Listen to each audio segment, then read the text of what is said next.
give her a call again, and then she just added another phone number to the 13-year-old grandson who's possibly with the daughter.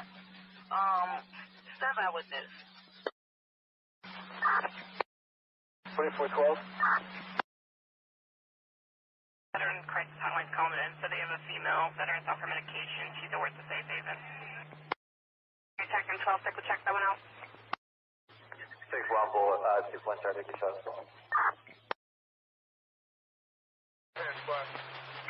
Officer still stands for time? No. Offender in custody? Temporary with thanks. Anyone else close, wait till you result, let me know. Temporary,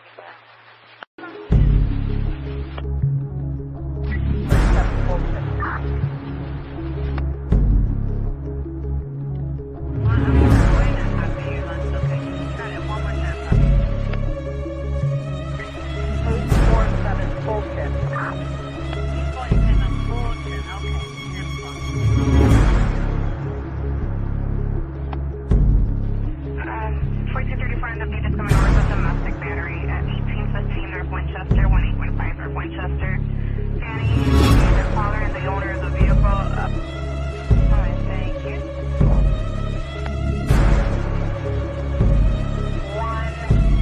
111, 113, 1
Oh, damn.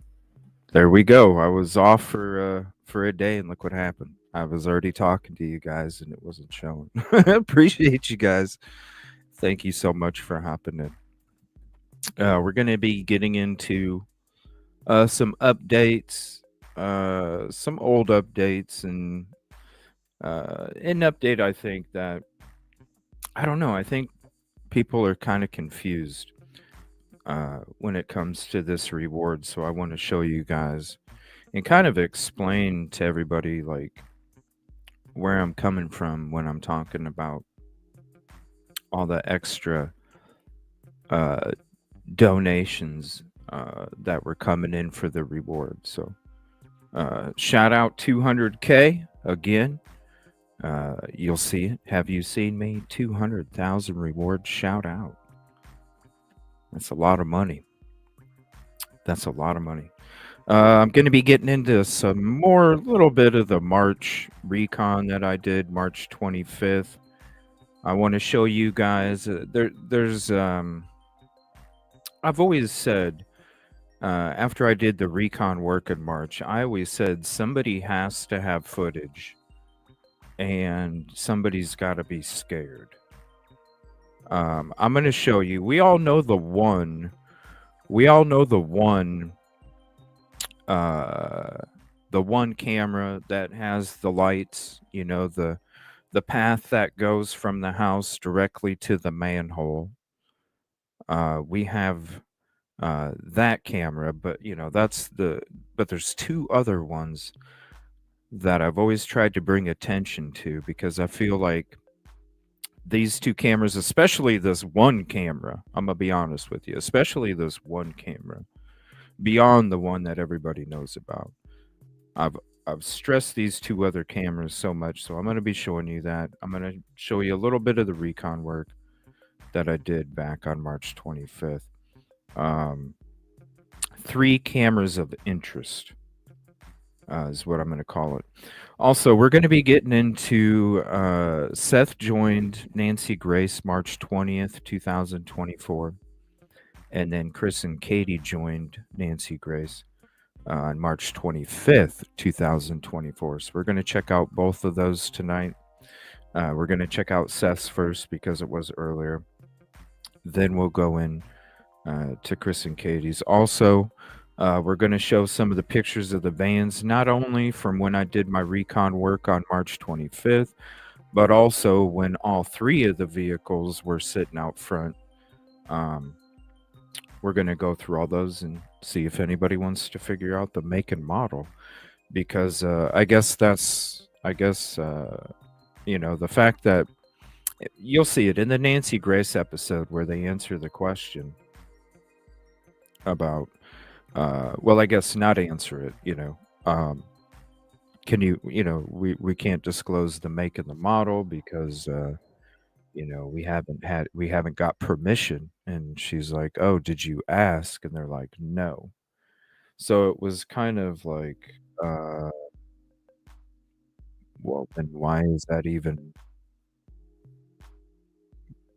you know what I'm saying? Like, why is that why would you can't disclose what?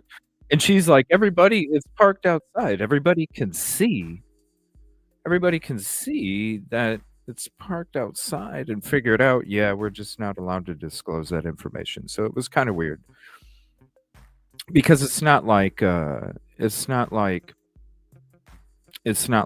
company reached out and said, hey, don't disclose this information. It's not like they they reached out to the company and said, can we disclose the information? So it was kind of a weird dodge to it, I guess. But she's like, hey, people can see it, right? And they're like, yeah, okay. Hopefully all are safe in these storms. I know it's getting real cold. Happy Thanksgiving Eve as well. And happy Thanksgiving tomorrow for you all. And thank you all for hopping in. Appreciate you. What's up, Groovy Gal? That's cool how it's spelled, Samantha. What's up, Daddy's Girl? All you beautiful people. What's up, Michael? We're going to be having a... Idaho 4 show Friday night. A lot of special guests. We're going to have a lot of people up on panel, a lot of OGs. It's going to be a lot of fun. Saturday, we're going to be doing an Amber Burbilia show during the daytime. And then Saturday night, we're going to be going into the dispatch, the lights, the drone video for Sebastian. That'll be Saturday night. So those will be what's coming up here in the next couple days. Happy Thanksgiving to you too. And just say what's up to everybody. I know I'm a little bit behind, but it's okay. What's up, man? Ticket 20. Hopefully y'all, what's up, Rachel? Hopefully y'all got some good rest. I did. I got plenty of rest now. I'm energized. I'm ready to go. I'm back to normal. And then I'm already working on some other things here. I've been working on some things the last few days when it comes to some key areas I want to go check out. So I'm going to be doing some of that here soon too.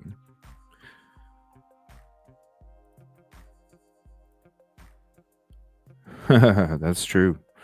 That is 100%. Every day above ground is a blessing. And contribution call out. Hold on 1 second. I got something, a little something to show you.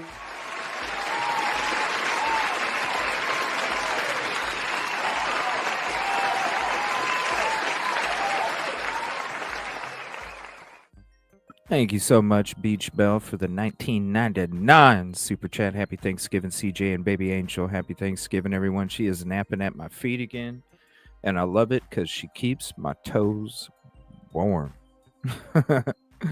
She's such a beautiful kitty. I love her so much. She's amazing. Changing my life. 27 degrees. Ooh, Wisconsin, too. Ooh. What's up, Yoli? Yoli will be joining us, right, Yoli? Friday night. We'll be having a whole bunch of people on. And we're going to be doing probably coming up. I think we're going to start doing Friday nights, Idaho 4 with the panel. I think it'll be a weekly thing. Man, if you don't know, we've done a lot of work, been out on location. Broke a lot of stuff down. Yoli's been there from damn near the beginning. She knows too. We've broken a lot of stuff, haven't we, Yoli? It's been a long time. So we're going to be getting back into Idaho 4 again as well. There's a lot of stuff coming out. I need to catch up, and we're going to have a lot of good conversation too. A lot of stuff. So seriously, you can go to any of my Idaho 4 videos. It was nuts, especially uncovering the cover. Man, we broke it down, and you'd be amazed, especially when it comes to the fraternities. It's crazy. All right, excuse me. All right, so I'm gonna share. First, I want to share something from Nick. I thought it was always with the artistic pictures, you know. It's so cool. Hold on, let me get it pulled up here 1 second. Please hit the like if you haven't yet. It is the free way. All right, and it says we are close. We can nearly taste it. Green hoodie, are you the spade? We've become aware of you, green hoodie, and rest assured, we will find you.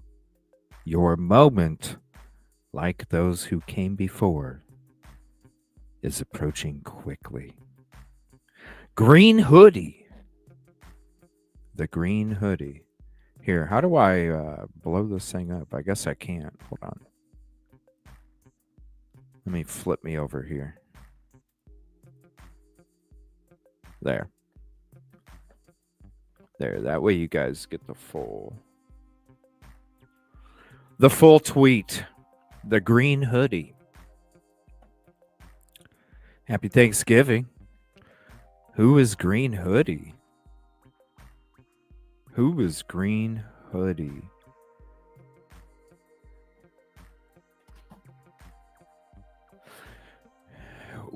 Does anybody have the, does anybody, hold on, let me type this. Let me type this in.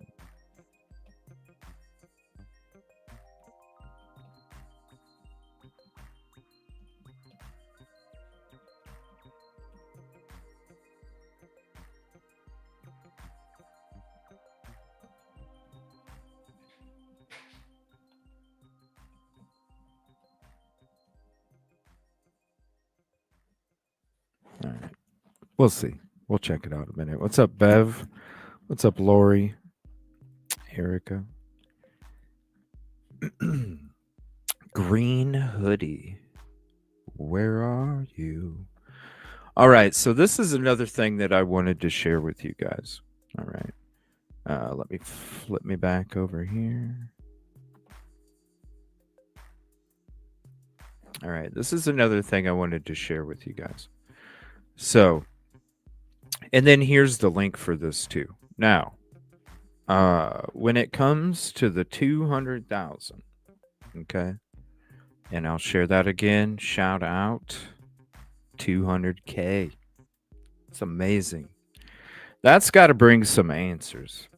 It's got to bring some answers. But there's a lot of talk about how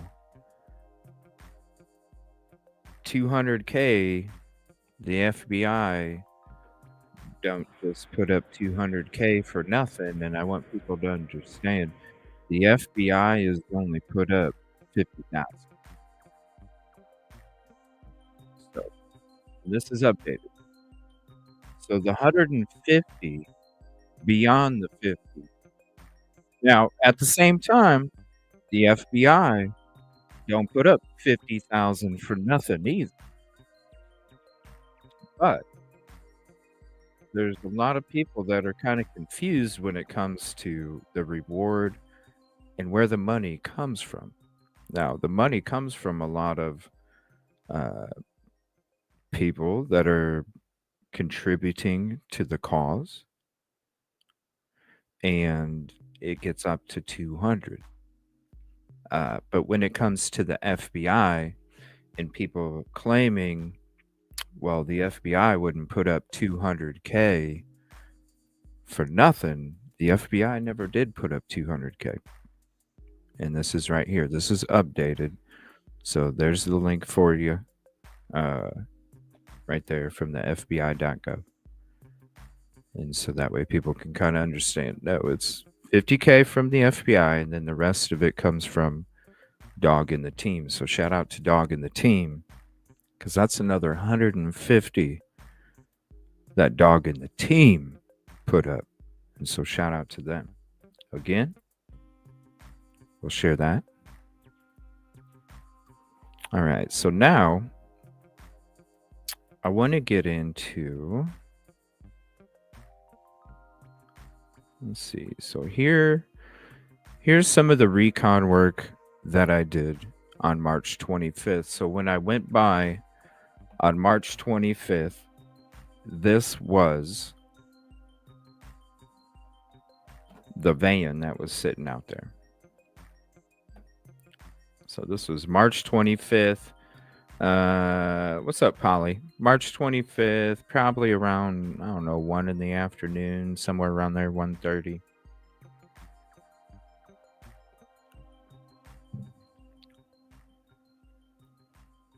So it's a Ram. So there's the vehicle. Yeah, shout out to Dog and the team. 150K. What's up, Smiling Sleuth? So there's the van. That was March 25th, 2024. Now, I want to share the other vehicles too. When I went out there just a short time later, because I've done this about 5 times just to, as time goes on, you know what I'm saying? We can go back in time if we ever need to. That's why That's why, and you can see it's still sitting in the same spot right there. And then you got these two other ones. So that's the same. Yeah, what it don't change the subject. Green hoodie. I know, I'm wondering what's the green hoodie, right? Man, my YouTube chat closed out again. If you guys are having issues, it's like all the time anymore. If you guys are having issues and you feel like it's acting weird or the messages aren't going through or you think uh whatever, you got to back out. Make sure you close it out because otherwise it won't work. You got to back out, close out, then come back in. And then it works for like, I don't know, 15, 20 minutes. Typical. I'm still waiting for it to come back up. I know. Get it together, YouTube. All right. So there's those vehicles. Now, I'm going to get into some more of the March 25th Recon work. And then I'm going to show you the 3 cameras that are have the most interest when it comes to what it might have picked up. Okay, and there's 2 of them. One of them you probably don't even know about. One of them you might, and then the other one everybody knows. I know. I'm sorry, Erica. It's crazy. One of them everybody knows, obviously because of the lights. Now, let me see here. Let me pull it up. I got so many photos here. All right, so I'm going to go to this one next now. All right. So this is March 25th. I'm going to show you a few houses, and then we're going to get to the 3 cameras of interest. So there's people that thought that there was a camera on this house, and there's not. People thought that there was a camera on the house before this. There wasn't either, okay? There's no camera there. Now I'm going to go over here. Okay, you can see this. That right there. That one could. But it's not sticking out. It's almost like a light. But it's not sticking out. So normally if there was a camera, like think about it. The lens has to be out. You don't see a bubble.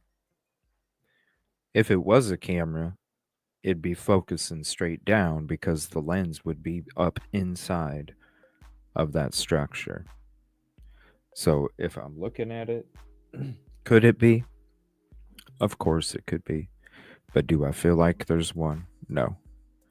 Now, when you're going over here, no cameras over here. These are right in front of Sebastian's house as you're driving down. No cameras over there. Over here, okay, you got a little something right there. Typically, Ring cameras are right there.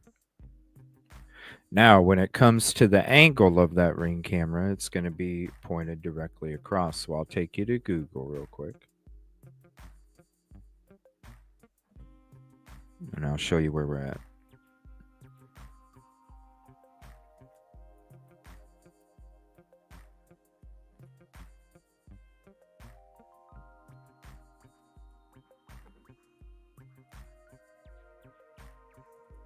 Okay.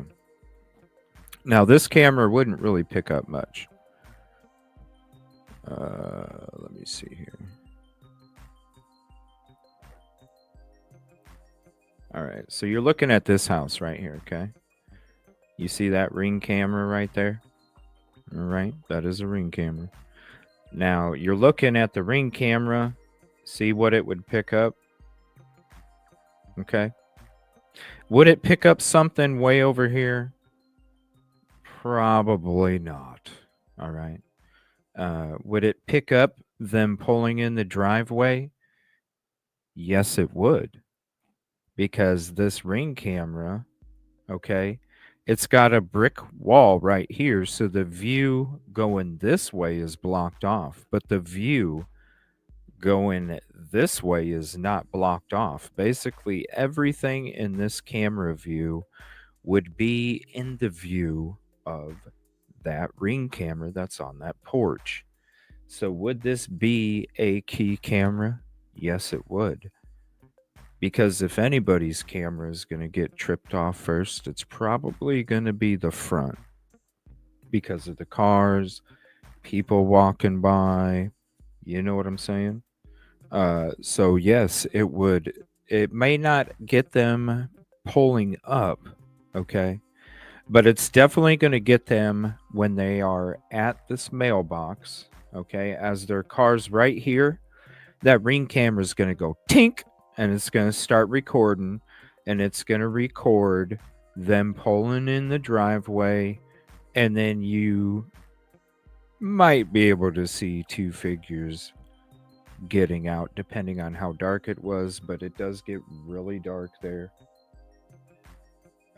because there's no street lights. You can see there's no street lights at all, so it does get real dark there. But night vision on these ring cameras is usually very good too, depending on what model you have. So that's the house that we were looking at right there. So let me get back to the March 25th Recon here. All right, so there's that. Okay, now this one, you see, there's nothing there. That's the house that's south of this. Nothing there. What's up, guidance? Nothing there, okay? Now you can see over here, there's nothing on that garage, okay? Nothing on the garage, nothing on the side of the house. This over here, if it has something on it, guess what? It ain't really picking nothing up. Okay? Here's another. It ain't really picking nothing up. Over here, there's nothing on the side of the house, no structure over there. Now, when it comes to this camera right here, we all know this is the camera that picked up the footage with the lights. Okay? Now, when it comes to the lights, this is why this is important, because when it comes to the lights match the path that goes to the manhole.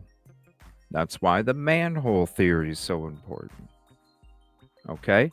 Also, when it comes to this path right here, not only is the manhole theory important, but this March 25th Recon is also important too, because not only that camera would have picked something up, but this camera right here would have picked something up. So I'm going to show you where at we would be with that camera to show you how valuable, and I almost think this is the most valuable camera when it comes to all of this. And this is why I feel that somebody has footage of what took place and somebody's scared to turn that footage over, because see this right here I just showed you, that's the camera. Now this is a July 2023 picture. You notice how that camera is more focused at this part of the driveway? Okay, this is very important. This is why when I go to do this work, it's very important that I capture time in a capsule, because you see the direction of this camera right here. It's more focused on this silver sedan. Now look at the photo when I did my recon work and look at the direction of the camera right here. Look at that. It's more towards the middle of the intersection, and this is very important, and this is why I want to show you this. So when you see the difference of the angle of where the camera is pointed, now this is why this is so important, because When you come back to here, see, again, you can see the difference of the camera. Google will lie to you. Always use captured footage because it would be pointed right in the direction of this intersection right here. This camera on this house not only catches, because you see straight up Kellen Lane to our left, that's the only entrance and exit to this little property area where Sebastian went missing. So not only this camera picks up whatever perpetrator is coming to do what they're doing to Sebastian, not only it catches them going up and down Stafford, and how many times they might be circling the area, how many times they might be checking out where they can do this and do that. And it will also, when it comes to the lights video, and shout out Mob Crew, it will also show if there was an abduction at any of these points in this view, because that camera would have captured all 3 spots that the Mob Crew pointed out where the car would have been sitting. That camera right there that I just showed you, March 25th Recon, shows you right there. It would have caught not only the predator, maybe driving around, going around, checking it out, but also, if it's true that the Mob Crew says that it was either at the corner, Stafford, or right up to the right of us, it would have picked up the abduction. It would have picked up, unless they had tinted windows, it would have picked up how many figures were in the car, the make and model of the car. Now I want to show you another part of the recon work that is very important that I don't think anybody has ever even thought about. This photo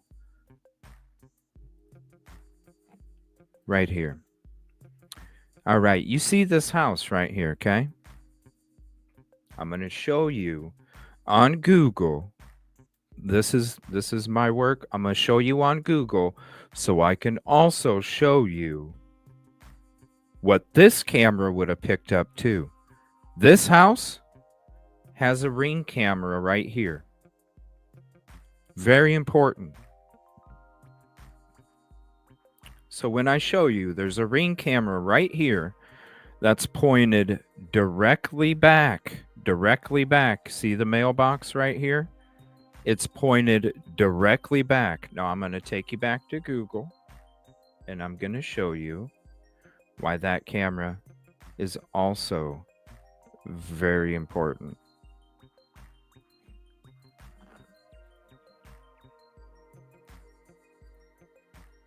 Same house. See the mailbox? Same house. Now guess what? Now we're looking. There's the Ring camera, right? You see the Ring camera. Now, this Ring camera would have picked up the absolute perfect silhouette in that vehicle, make and model, because that Ring camera is pointed straight ahead where the person would have had to pull in and leave. It would have showed you silhouettes. It would have showed you a perfect side view of that vehicle. So Clutch Them Pearls, shout out Justin, was talking earlier about 2 law enforcement were going to a neighbor's house, and they were interested in the footage that was taking place on Friday, Saturday, and Sunday. Guess what? I just showed you all of the cameras that are key cameras when it comes to what took place, who would have saw what, who would have captured what, how they would have captured it, the angle they would have captured it.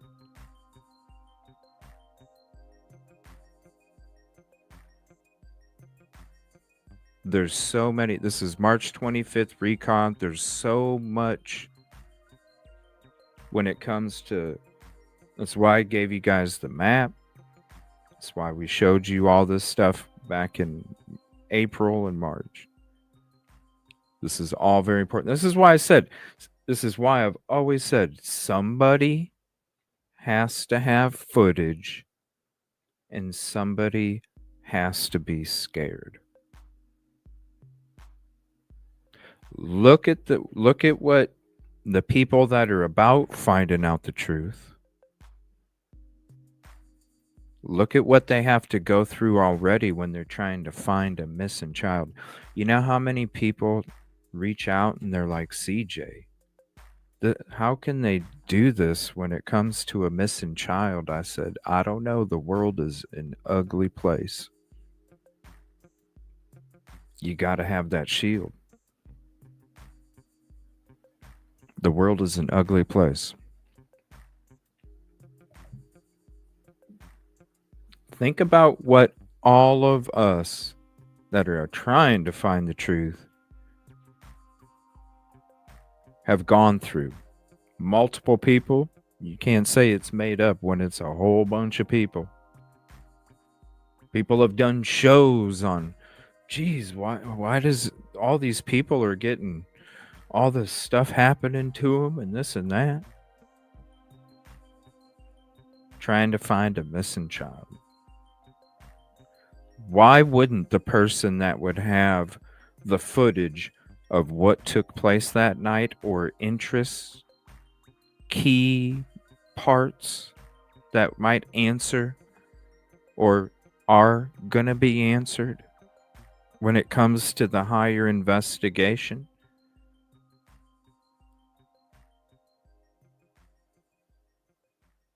But I don't know. It's always set weird with me when somebody said that there's no signs of foul play.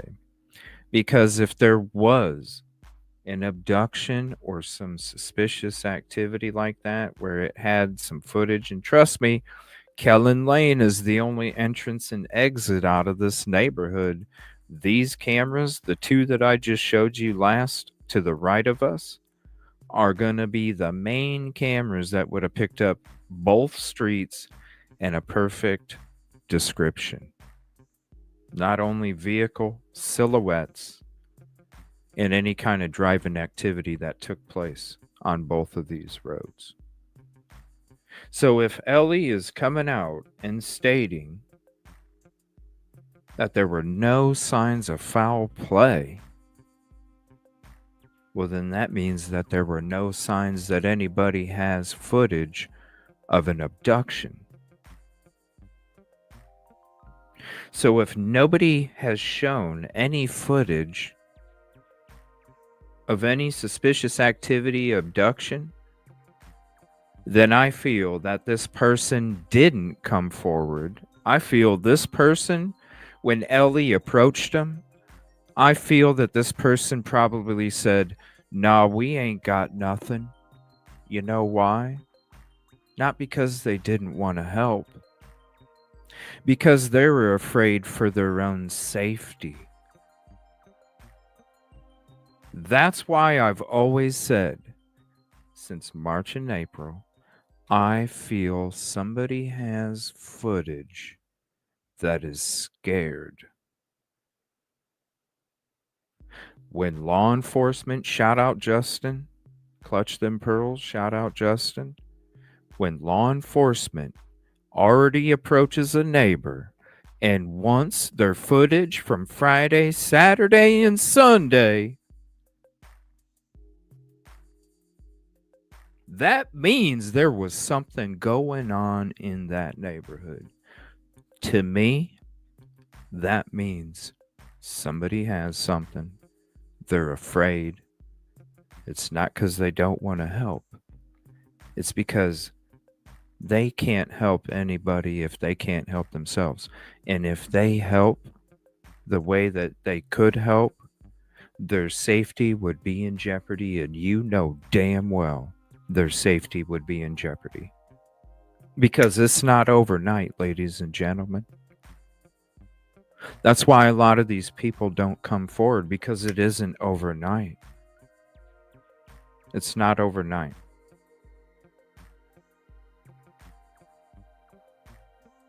Just think about it. This is stuff we broke down March 25th.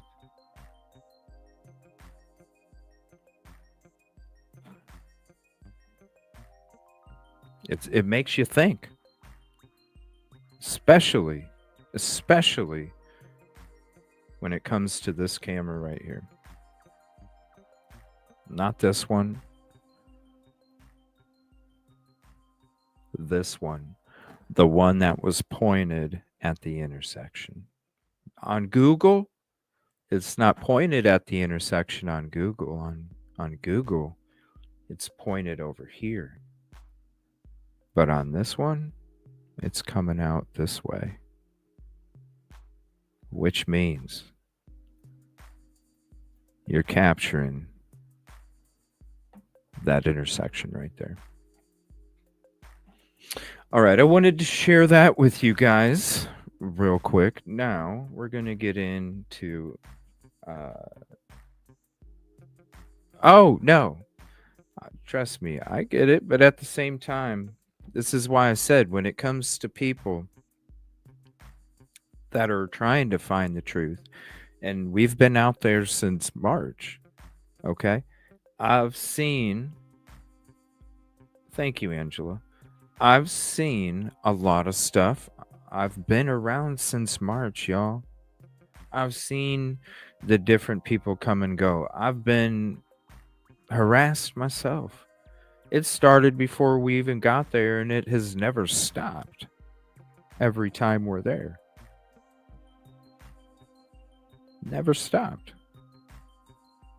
All the live shows prove it. So when it comes to a neighbor, where's their shelter? Their shelter's right there. Where do they have to go every day? Right there. It's a little different. It's a little different. Now, I would hope, and here's the thing. This is why a lot of people are afraid to turn information in, because they're afraid to turn it in under themselves. And I've had plenty of people reach out and say, "Hey, I'm too nervous. I'm not comfortable. Can you do it?" Of course. So if there is somebody out there that has footage that you haven't turned over and you're too scared to put your name on it, send it to my team. Send it to me. We'll get it to the proper authorities. You'll never hear anything about it on this show, because I don't talk about anything when it comes to that. I'm not at the clicks and views shit. I don't need to. I respect investigations, and I respect authority and law enforcement and everything that goes with it, because it's all about the justice for the victims, the communities, and the families. And the only way to get the maximum justice for the victims' families and communities is to make sure that the investigation is 150%. I know my role.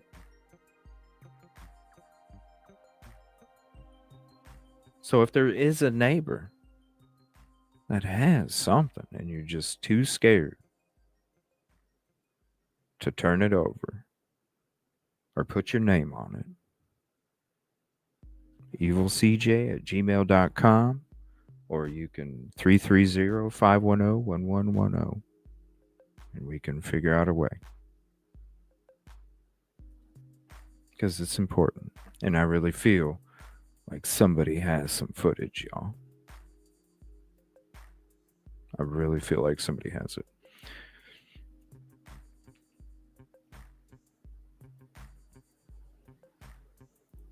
I don't know what he has. This is from my Recon on March 25th. when I went out there on location.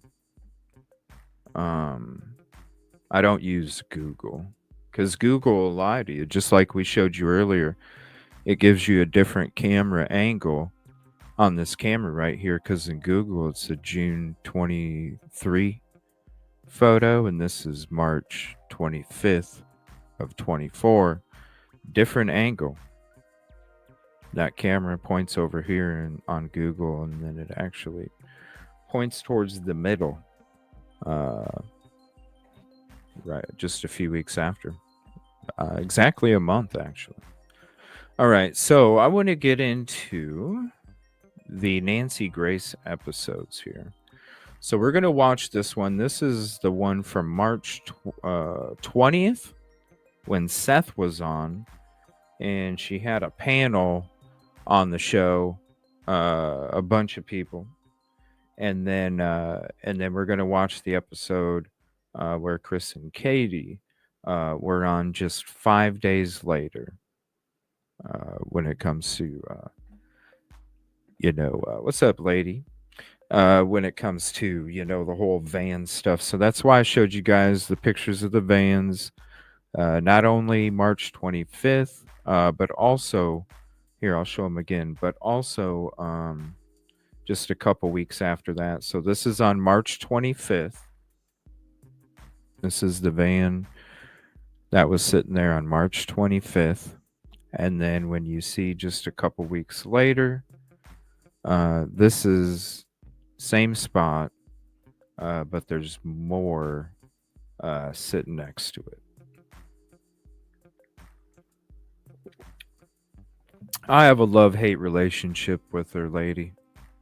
Sometimes she goes overboard. Like, I love Nancy. She just needs to relax sometimes. She gets so wound up. You know what I mean? She gets so wound up sometimes. It's just like, come on, Nancy, just have a laugh. Somebody just needs to crack a joke. Just crack a joke for Nancy, Just giggle a little, Nancy.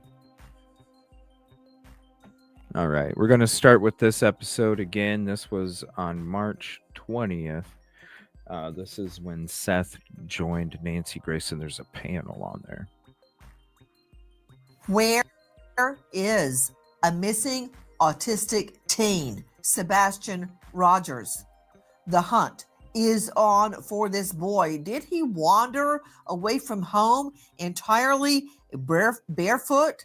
This as eerie surveillance footage emerges outside Sebastian's home, purportedly of two people with flashlights. What does that mean? I'm Nancy Grace. This is Crime Stories. Thank you for being with us here at Crime Stories and on Sirius XM 111. First of all, listen to this.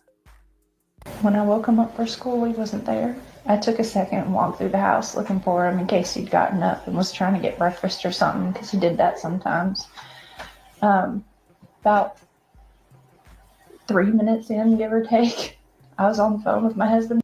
All those were checked the first week of April, K-Mac. Yeah, all three of them were checked the first week of April. I said, can't find him. Listen to this. When I woke him up for school, he wasn't there. I took a second and walked through the house looking for him in case he'd gotten up and was trying to get breakfast or something, because he did that sometimes.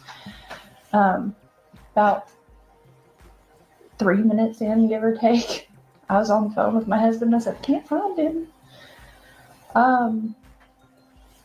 He said, what do you mean you can't find him? I said, he's not in the house. You are hearing Sebastian's mother describing the moment that she realizes Sebastian is gone. Again, I'm Nancy Grace, and I want to thank you for being with us. The search for Sebastian is on. And let me, right off the top, give you the tip line, 615-451-3838. Repeat, 615-451-3838. Look at him. This boy needs our help. Where is Sebastian? Joining me, an all-star panel to make sense of what we know right now. But first, I want to go out to a very special guest. This is Sebastian's father joining us, Seth Rogers. Mr. Rogers, thank you for being with us. Could you recount for us when you learned Sebastian is missing? I know it just seems completely surreal. There's no words for it. I mean, when I found out that he was gone, I was just like, I headed over to Katie's house. And remember, you guys, we just covered the 2 hours of Seth's live where he just opened up, and it was just way more than what we ever even thought. This is just a couple weeks later. 3 weeks later, okay? We heard the first 2 days and everything that he went through. We heard the first 2. This is a few weeks later, 3 weeks later. Keep that in mind, everybody. See what was going on, and he's not here. I don't know where he's at. I've been looking for him every day. It's just... Seth, what have you been doing to look for him every day? And I know that to be true. You are looking for him every day. Wow, isn't that 3,500 back in March? And it's let's display it again. Look at that, you guys. That's crazy. Back then,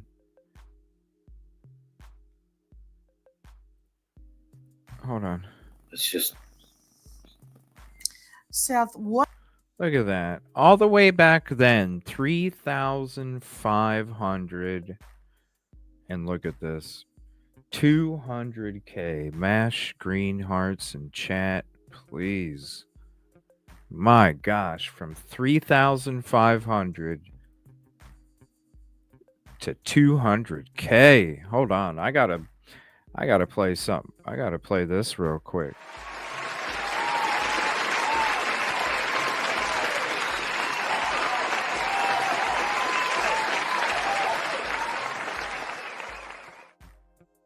It ain't even my call out, but it's a call out to the community. Amazing 200K. Man, isn't that crazy? What have you been doing to look for him every day? And I know that to be true. You are looking for him every day. Guys, please look at Sebastian. This young boy is autistic. He may not, in a scared and emotional and lost state, he may not even be able to tell someone who he is and where his home is. He is out there lost, and the Lord only knows where. Seth, what have you been doing to find Sebastian? Been handing out flyers every day. I've been on some podcasts. I've done some face-to-face interviews on the news. I'm just anything I can. I've been to the south side of Nashville. I've been to Franklin. I've been to Bellevue. I've been through Henderson. I've been through Gallatin. I've been through Clarksville. I've been through Oak Grove, Kentucky. I mean, I'm handing out flyers, finding out. I mean, I want everybody to see my son and know that he's missing, and that if you see him, call 911. I need my son back.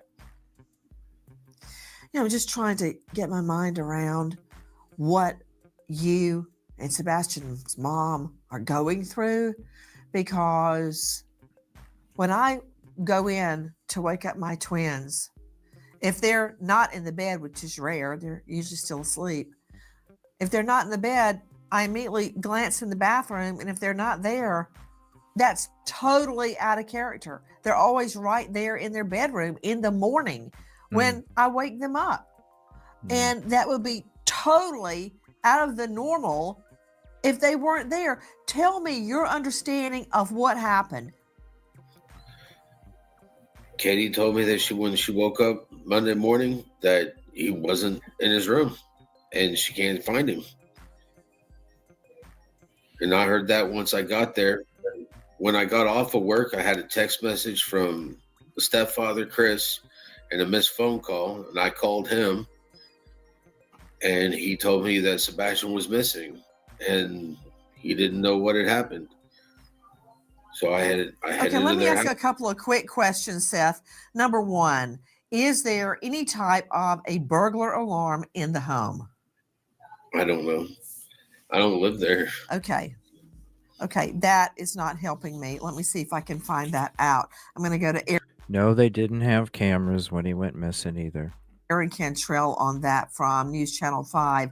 So we don't know if there's a burglar alarm.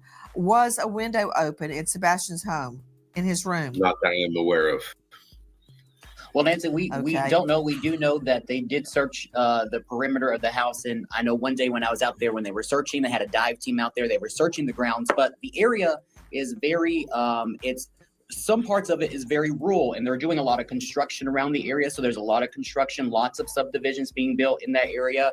And like you mentioned earlier, the flashlights in the backyard, that was a very common area where people could potentially be walking, but it is odd at that early in the morning that there were 2 flashlights, in considering that's what detectives are saying, that they believe that Sebastian left the home barefoot with the flashlight. So that is very odd. But as you can see in these pictures here, it's a very rural area. They've called in teams from across Tennessee. I mean, they've gone as far east, as far west, bringing in different units to come search the property. They've drained ponds. They're looking everywhere, and they've searched about a 10-mile radius in thousands of miles, just going back and forth until unfortunately they had to scale back that search. Whoa, hold on. Michael, when was that? I'm sitting here doing I got like 7 things going on at the same time. I was doing one of them. Where was that at? Where was that at? Hold on. And he didn't know what it.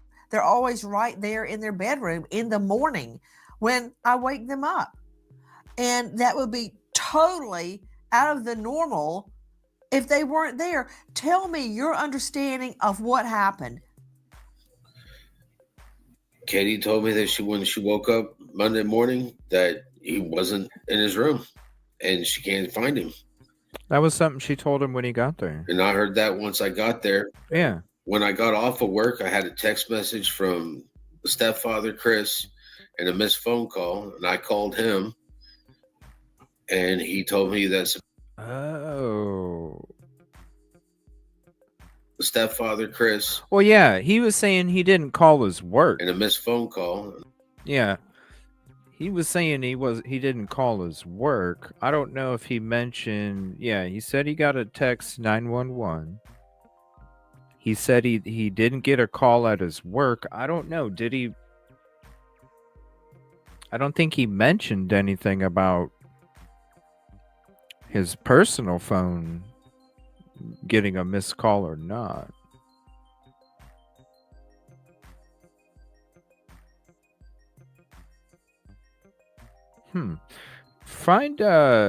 Just go back to Michael. Just go back to that while we go through this, and then, because I know he talked about not getting a call at his work,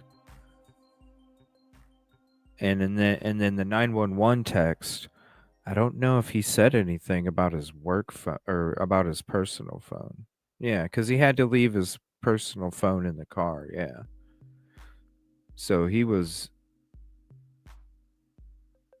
Well, I know he was talking. Yeah, go check out the video. Let me know, because I know he was talking about they didn't call his work, because that's why he brought up the list of the pods and the departments and his superiors and stuff like that. And he said that he had it on his fridge. I know that's where he said he didn't get a call from there. That's why I'm saying double check it, because I think he just talked about work and then the text. I don't know if he did or didn't say he got a missed or not missed call on his personal. When he got in his truck, he had 1 missed call and 1 both from CP. Yeah, that's what he just said right here. Yep. Message from stepfather Chris and a missed call. And so I called him back. Yeah, let me know, Michael. And I called him, and he told me that Sebastian was missing, and he didn't know what had happened. So I headed Okay, let me ask you a couple of quick questions, Seth. Number one, Is there any type of a burglar alarm in the home? I don't know. I don't live there. Okay. Okay, that is not helping me. Let me see if I can find that out. I'm going to go to Aaron Cantrell on that from News Channel 5. So we don't know if there's a burglar alarm. What's up, Was Tanya? a window open in Sebastian's home? Thank you, everybody, for hopping Not in. that I am aware of. Well, Nancy, we Okay. don't know. We do know that they did search the perimeter of the house. And I know one day when I was out there, when they were searching, they had a dive team out there. They were searching the grounds, but the area is very, it's some parts of it is very rural, and they're doing a lot of construction around the area. So there's a lot of There's a lot of construction. Yeah, let me know, Michael, because who knows? It'd be interesting to know, though. So yeah, let me know. construction, lots of subdivisions being built in that area. And like you mentioned earlier, the flashlights in the backyard, that was a very common area where people could potentially be walking. What's up, Donna? It is odd at that early in the morning that there were 2 flashlights. Well, look, okay, this is when so when I was in Idaho, I went out to Idaho, was doing boots on the ground work for Idaho 4. Okay, the Idaho 4 case. When I was out there, to me, because I'm from a city, okay? When you live in the city, you ain't got to worry about how dark it is out at night, because usually the city lights light up the sky pretty good. They really do. Okay? So, when I went out to Idaho, and when it came to lights late at night, this and that, a lot of the neighbors were talking about, whoa, I don't know, Busby. I hope not.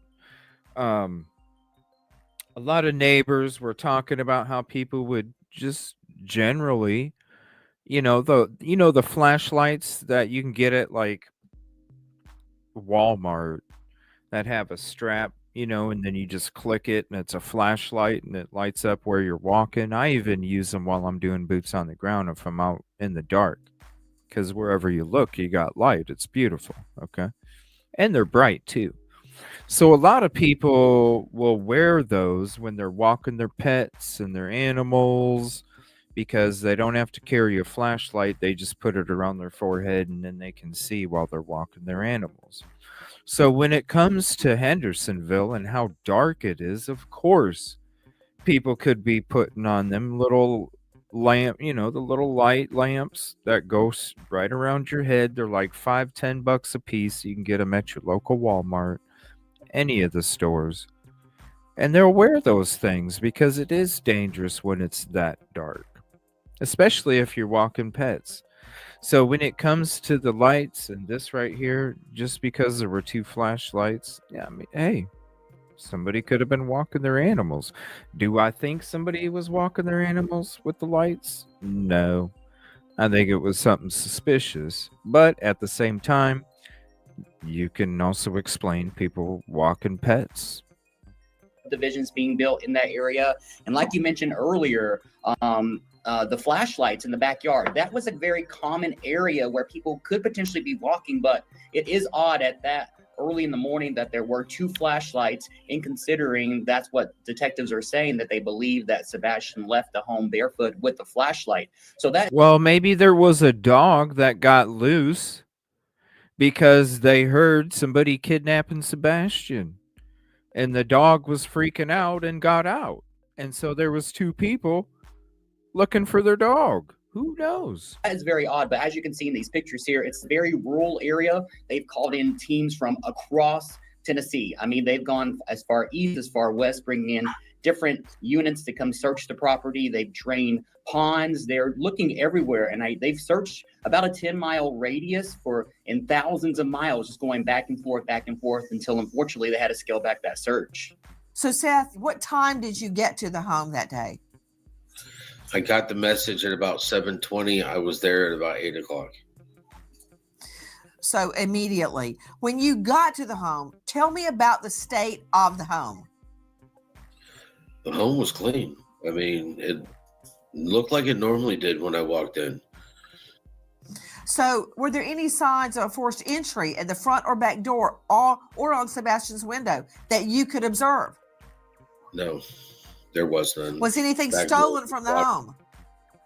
Not that I was informed of. Yeah, and you're not locking the window from the outside. So if the window's locked, that means somebody locked it afterwards. Or he didn't go out the window. I think somebody accidentally left the back door unlocked and there was creepers walking around tapping the door handles. Ooh, we can get in this one. Window that you could observe. No, there was none. Was anything Back door stolen was from the locked. home? Not that I was informed of. Okay. Do you Back know if door. there are burglar lights, motion sensor lights that would turn on if someone moved on the perimeter of the home? No, ma'am. Okay. I'm trying to understand his daily routine. Did Sebastian get up every morning and go to school? Yes, ma'am. What school? Beach High School. How far away? I think it's like 0.6 miles. 6 miles? Did you say 6 miles? 0.6. K-Mac, for money, when you're hearing 15, 20K, 15, 20K,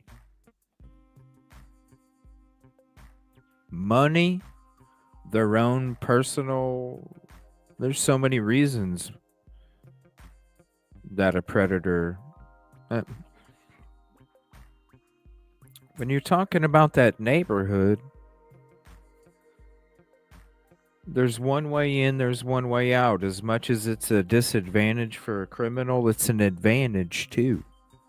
Because the one way in, one way out could mean that they could scope out the area and see who's coming in and who's not and when they're coming in and when they're not. So they could basically be sitting out there waiting. Okay, I'm not seeing anybody drive by. All right, it's time to go. You're walking around, there's plenty of predators out there. It doesn't even have to be people that abduct children. It could be a predator that, ours women, just checking back doors to see if any of them were accidentally left unlocked. I mean, when you're talking about a dark neighborhood, and I showed you where you wouldn't get picked up on camera. I mean, I hope Hendersonville gets some kind of thing going where they can get some street lights. Because, man, you got all the, just like when we did our recon work on March 25th. You have all of these houses. It's like all these houses automatically came with floodlights. All these houses have floodlights on them, and none of them work. You know why? Because they're so high up on the edge of the roofs that nobody probably wants to get on a ladder that's 30 feet high, 20 feet, 30 feet high, just to change a damn light bulb. They're like, you know what? I'll let the neighbor's light shine and create light over here. And look at that. All them neighbors their floodlights ain't working. All of them.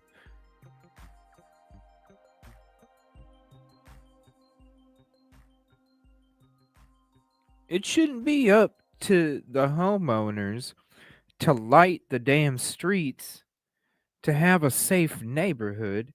It should be the city's responsibility to put some freaking light poles up so there can be some light around there so people don't have to live in damn dark and fear for their damn safety.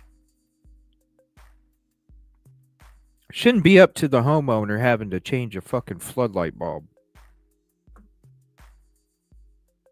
It's too dark. I think it's like 0.6 miles.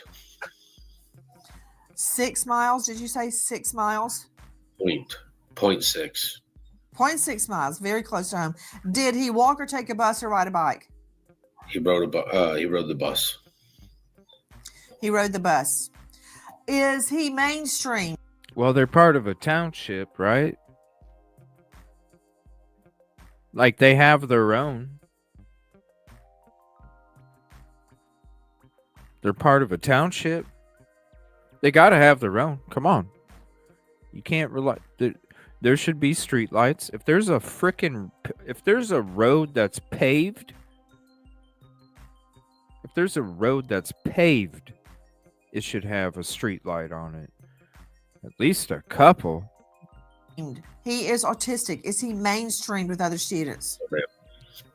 He's in their Why We Try program. What is that? It's for the special needs children, where they are doing the same tasks that the mainstream does, but they get a little bit extra time.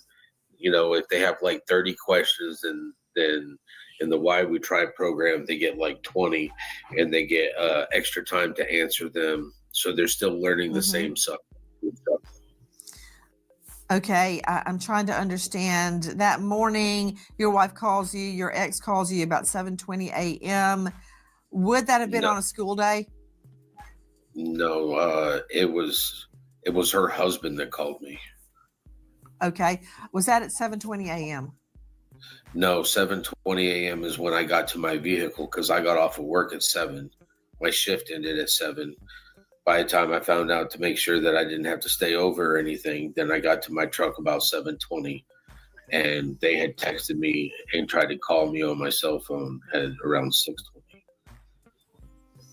And you found out about it at 7:20, is that correct? Yes, ma'am. Okay, Mr. Rogers, did he go missing on a school day? From my understanding, she put him to bed Sunday night, and yes, Monday morning he's missing. Okay, so he's in his room Sunday night. Monday morning, he's gone out of his home. Could you tell me the level What's up, Cupcake? of the severity of his autism? He's very intelligent. He's very smart.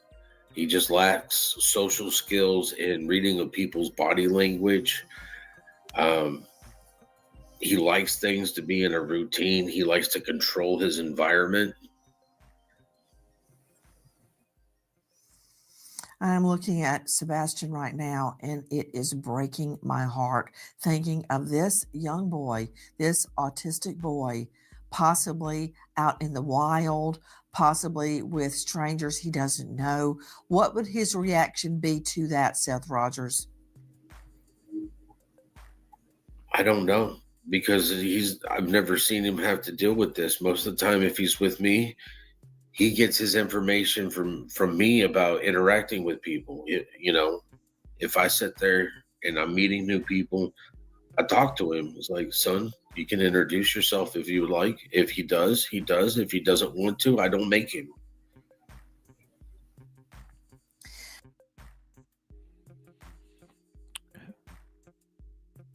Who's had a history of allowing pedos in the home?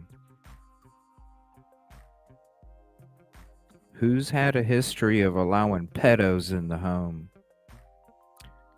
Hello? Seth, when was the last time you... Why was Sebastian all of a sudden gone? Maybe somebody already knew. Maybe somebody was let in the other house, right? History repeats itself. If it happened once, you can't say it can't happen again. Seth, when was the last What's up, time Rod? What's up, you Rod? can verify that he was alive and well? When I talked to him on Thursday. How often do you see him? I get to see him every other weekend. If he's on like a spring break or a fall break, or he's got an extended time away from school for like school days. When we had the weather was bad out here and they canceled school, he was with me. summer breaks. I get him whenever he's not in And school, except Seth, for the week. whenever you have the opportunity to be with Sebastian, isn't it true that you exercise that opportunity? You are with him every chance possible under the law. Yes, ma'am. Guys, I'm bringing in the rest of the panel. You are hearing Seth Rogers describe the moment he gets off of work at around 7 a.m., What's gets up, to his Tennessee nurse? vehicle and realizes his wife and the stepdad have been Ex-wife. calling and texting him, thank you, since around 6:20-ish a.m. So on a Monday morning to tell him his son, an autistic boy, is missing from their home. And from what I can tell right now, you heard Aaron Cantrell jumping in earlier, and thank you for that, Aaron. Please don't hold back, Aaron. We're not having high tea at Windsor Castle. Aaron is joining us from News Channel 5 in Nashville. Aaron, thank you for being with us. I don't hear anything so far about a forced entry, about a window being open, about anything being taken from the home. I understand that the mother put him to bed at regular bedtime for school the next morning, and that around 6 to 6:20 a.m. Monday morning, she says she goes into his bedroom to wake him, and he is gone. Aaron or Seth or anyone else on the panel, do we know that anything else was missing, such as his backpack, a cell phone, something he liked? Do we know anything about anything missing from the home? Anybody? His mother said that he's missing a keychain flashlight. That's it. His keychain flashlight. Interesting, Seth Rogers. When I come in, I put my driver's license and credit cards, which are in a rubber band. That's my pocketbook. All of that and my key in a certain spot in the kitchen. Rarely do I put it anywhere else. This is what I'm asking, Seth. You told me that your son, autistic boy, Sebastian, likes things in a certain way, in a routine, like many of us. Would he have had that flashlight, and I believe you said keys, flashlight and keys attached to each other? It's a keychain flashlight. It's a flashlight that would go on your keys. I bet he always put them in a certain place, didn't he? In my house, all of his stuff is in his upper drawer. When the police showed up at my house to look, upper drawer, house key, wallet, everything's in his upper drawer. Aaron Cantrell, News Channel 5 Nashville. Hold on just one moment. Joining me right now is an expert, a board-certified behavior analyst, an autism expert, chief clinical officer with Little Stars Therapy Services, Courtney Lasky. Thank you so much for being with us. Isn't it true that autistic children, like many of us, like things to be in a certain order for many, many varied reasons? If this was missing from Sebastian's home, I would venture to hypothesize he took it with him. Correct. Yes. And, without knowing Sebastian personally, I can't make any assumptions about his behavior, but knowing that this was not a typical history for him to wander, to leave the house in the middle of the night, it is interesting that he did leave with that keychain flashlight. Another thing, which is quite the dichotomy, Courtney Lasky, and I'm going to throw this to you as well, Seth Rogers. If he was in such routine, as I believe he was, due to his circumstances being autistic, why would he have left without his shoes? That is not his routine. This is not a child that leaves a home.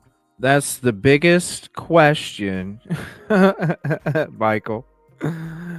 We're not having high tea at Windsor Castle, but that's the biggest question. When we heard, just like if we have time tonight, we're going to go through the episode where Seth came on our show. I'll drop the link for you. If you remember, you can check it out tonight for sure.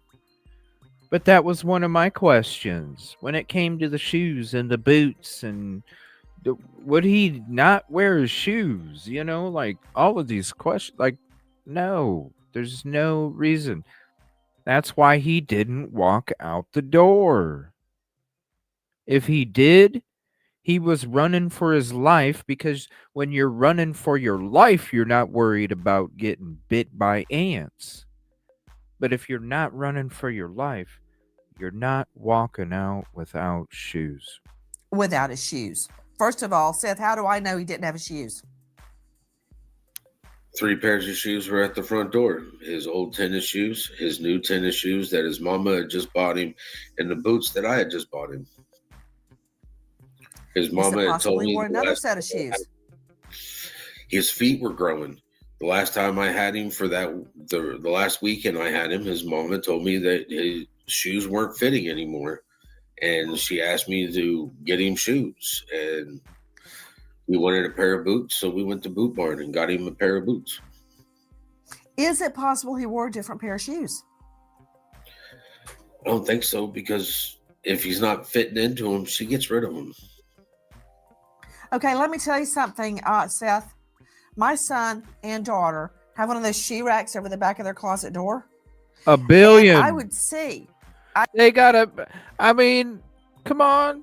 Every parent knows, like, your child has a bunch of, even if those are too small for you, honey.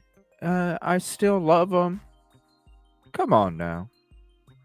The shoe rack. It's not invented for nothing. I see those closet doors 10 times a day. I would see if shoes were missing. I would know that. There's no shoes in his room. Okay, there's my answer. He left without his shoes on. Shoes get taken off at the front door, same as my house. Same here. I always have people take their shoes off at the door. What if he had a pair of shoes that he just got that he never put on, and he wanted to take them in with him and bring them into his room with him so he could look at them? Just have them in the box still. That could be a possibility too. Just have it. So there were no shoes in his room. What's up, Christy? All his shoes were still sitting at the door. Can we confirm that, Seth? Yes, ma'am. Okay. Guys, you may think, why is she asking and asking and asking about the same thing? I'll tell you why. Behavioral evidence of routine. Hold on, Courtney Lasky, because this touches on you as well. Dr. Sherry Schwartz is with me, forensic psychologist specializing in victim advocacy at panthermitigation.com. Dr. Sherry, thank you for being with us. Dr. Sherry, when I say routine evidence, I don't mean mundane evidence, just, the regular evidence. I mean evidence of routine. For instance, if I came and sat down in this chair in this studio and Jackie was not right there, she would either be dead or on the way or in the hospital, period. Because that's her routine, right? So this autistic child would not have left in the middle of the night without a pair of shoes on. And that is telling me something probatively. It proves something to me. What do you think of it, Dr. Sherry? I agree completely, Nancy. I actually saw an interview that Mr. Rogers gave about this particular issue and how when he was younger, Sebastian, he went outside barefoot and he stepped into an anthill of fire ants. And so Dad doesn't believe that he would go out barefoot. And so this goes to that behavioral evidence that you're talking about. This is another fact that's very important that we need to pay attention to, because this is not something that Sebastian would normally do. And we know this because he's had a prior experience. So these are really important cues in an investigation like this. Dr. Sherry Schwartz, a lot of people may think that means nothing, that I can't find his shoes, but it means a lot to me. And I guarantee you it would mean a lot to any mother or father hearing this evidence. Seth, what does it mean to you? Was he prone to go outside and wander around at all, period, number one, at night in the dark, number two, and without his shoes on, number three? Would he ever have done that, Seth? No. I mean, the only time he goes outside at night at my house is to put the trash in the trash can, which is right outside my front door. That's it. I'm very curious about this. And one more thing, what's on my mind, Does he have social media, Seth? No, he does not. Okay, good. I can rule that out, or at least we don't think he does. Does he have a cell phone? He does have a cell phone. Where's the cell phone? At his mom and stepfather's. So he didn't take his cell phone. Seth, is he like every other boy in America glued to his cell phone? Does When he love he his has cell access phone? to it, he What loves do you it. mean by that? When does he have access?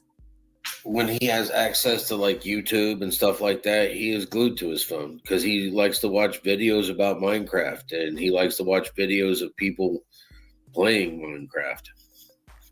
Okay, you do know that is social media because people can talk to each other on Minecraft. Did you know No, that? I didn't know that. I found what I'm out. talking about is the videos. He watches videos of people playing it on YouTube. What's up, Planey? Does he play it? I think he has it for his Switch at his mom's house, but he does not. Yeah. And he's glued to that all Okay. the time.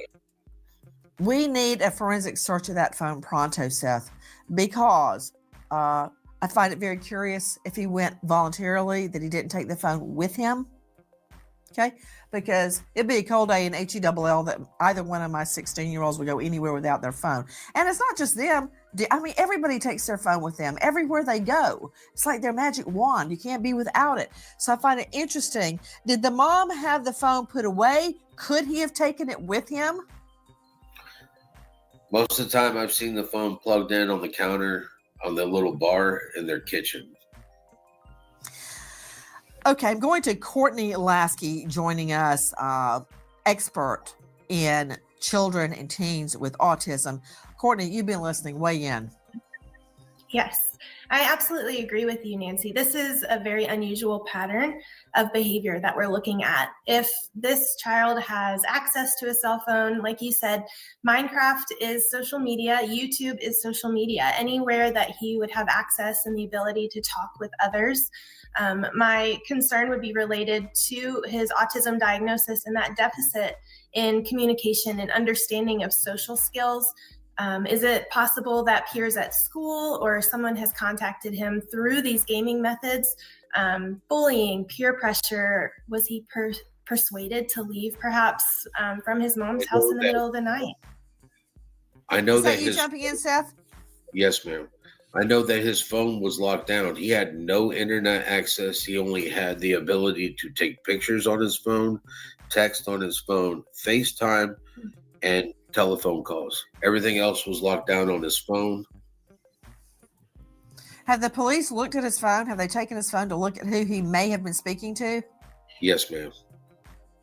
Question: Where is this coming? Where's this coming from, Aaron Cantrell? That people saw flashlights, two people with flashlights around the property the night that Sebastian disappears, and I keep seeing in all the headlines the night that Sebastian wandered off barefoot. I don't think that's what happened. He's never wandered off before. It didn't. Nope. It didn't. Go ahead, dear. Yes, ma'am. Well, we got that video a little later, so we just got that video maybe and released it within like the last week or so. But this is from just neighborhood video, like the Ring doorbell cameras. In that subdivision from the reporting, there's not street lights there, so that's why it's so pitch black and it's so late at night. But you see those two flashlights. But what's interesting is where these lights are, it's almost a common area, so it wouldn't be odd if someone may have been out at that time walking their dog or something of that nature. But the fact that Sebastian did leave with a flashlight, and there are two flashlights seen in that video, and it is pitch black. Very concerning. Put him up. Put him up. Put him Why up. do you keep saying Sebastian did leave? Why are you saying that? Would you go out in the middle of the night and leave without your shoes on? I'm just curious. Would you, Aaron? No, you make a good point. I would not leave without my shoes. I don't think you would either. Even more so because you're hearing Courtney Lasky and Seth Rogers state this boy is autistic. He's not going out there. Think the same way we think. We have to try to think like him. He liked everything in a particular routine. His routine was he wore shoes every time he went out after the ant bed incident. Okay? So, no. Why would he go missing? And let me ask you something else, Aaron Cantrell. Isn't it true that Emergency Management Agency Director Ken Widener has told us that the canines could not pick up a scent outdoors? Exactly. What now? Say that again. Say that again. He doesn't think the same way we think. We have to Hold try on, to think what? like him. Hold on. He liked everything in a particular routine. His said this? routine was he wore shoes every time he went out after the ant bed incident. Okay? So, no. Why would he go missing? And let me ask you something else, Aaron Cantrell. Right here. Isn't it true that Emergency Management Agency Director Ken Widener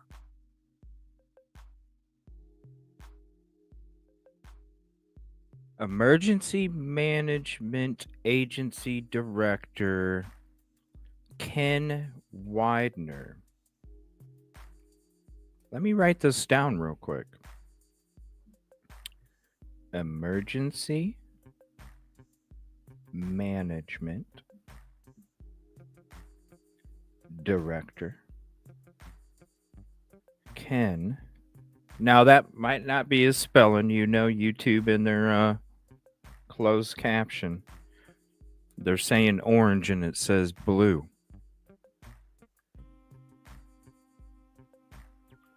That's interesting. Right, Busby? Hold the phone. Hold the phone. Okay, now listen to this here.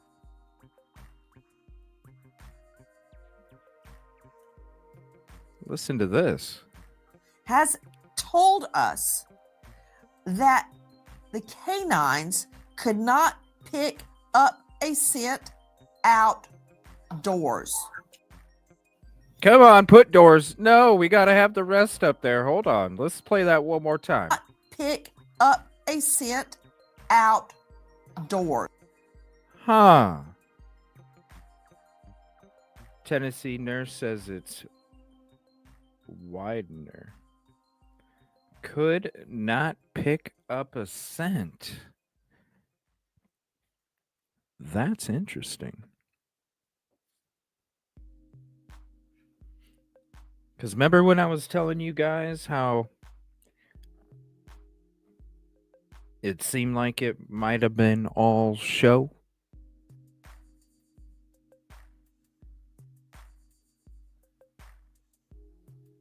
That's crazy. We've always heard like the dog found a scent, went through the backyards, got to the retention pond, jumped in the pond. But according to Emergency Management Director Ken Widener, the dogs could not pick up a scent outdoors.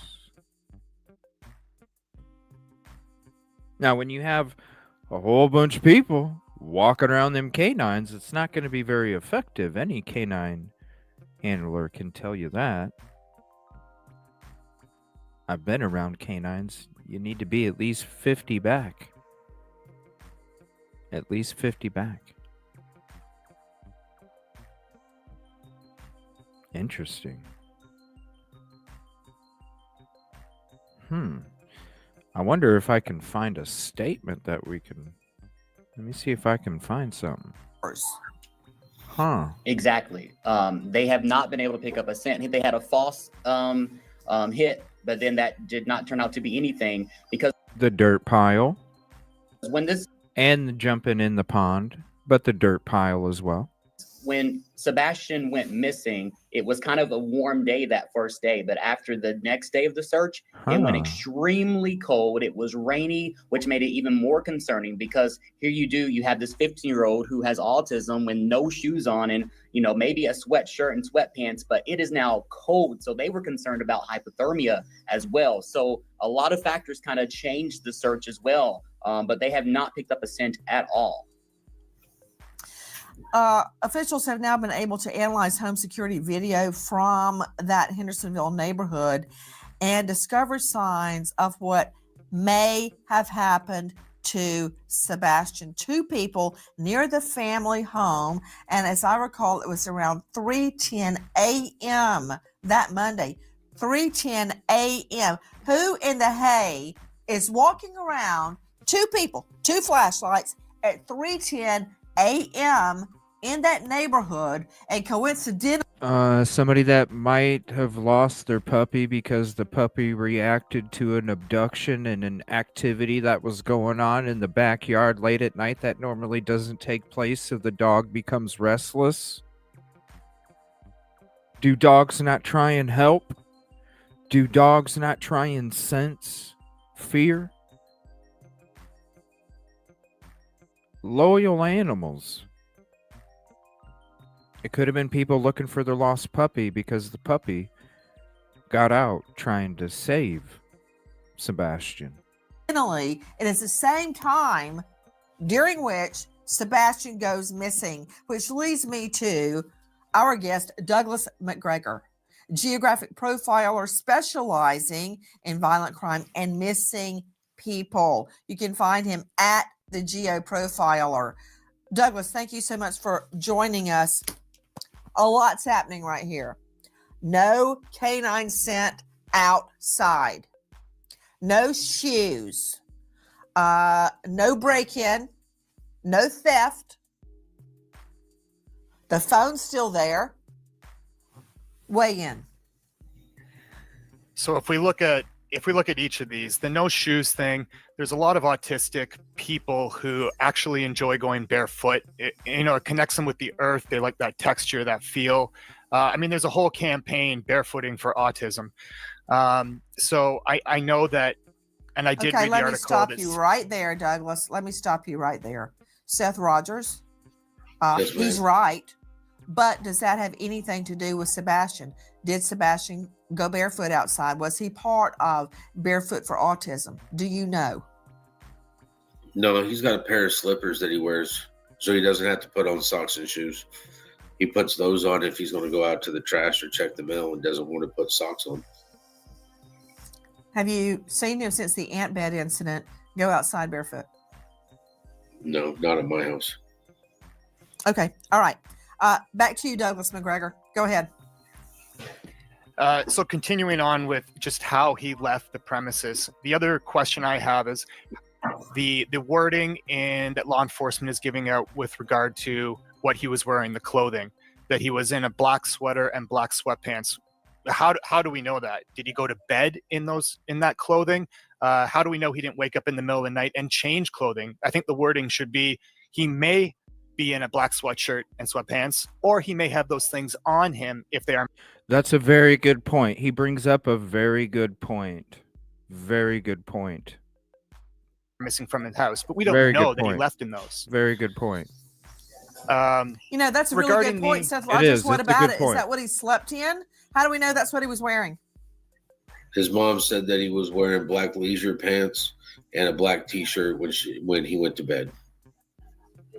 Guys, I So want they- you to hear what Eric Craddock, Chief Deputy of Sumner County Sheriff's, has to say. Really wanted to come to the community and ask for your help. We need you to search your properties every day, morning and night. If there's a shed or a crawl space or up under your mobile home or a tarp that's in your yard, check it every morning and check it every night. Look for any details that something has been disturbed.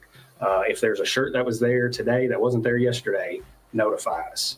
You can really help us by searching your own property twice a day. Like I said, we're operating under the assumption that Sebastian walked off, and we really need your help to ensure that he is brought home safely. Did he? Did he walk off? If so, why are canines not picking up his scent? I can tell you this, Seth Rogers, and to you, Douglas McGregor, the best witness I ever put on the stand, and all the years I tried cases, and I don't mean shopliftings, I mean felony homicides, violent crimes, was a dog. If the dog tells me the dog cannot pick up a scent, I believe the dog.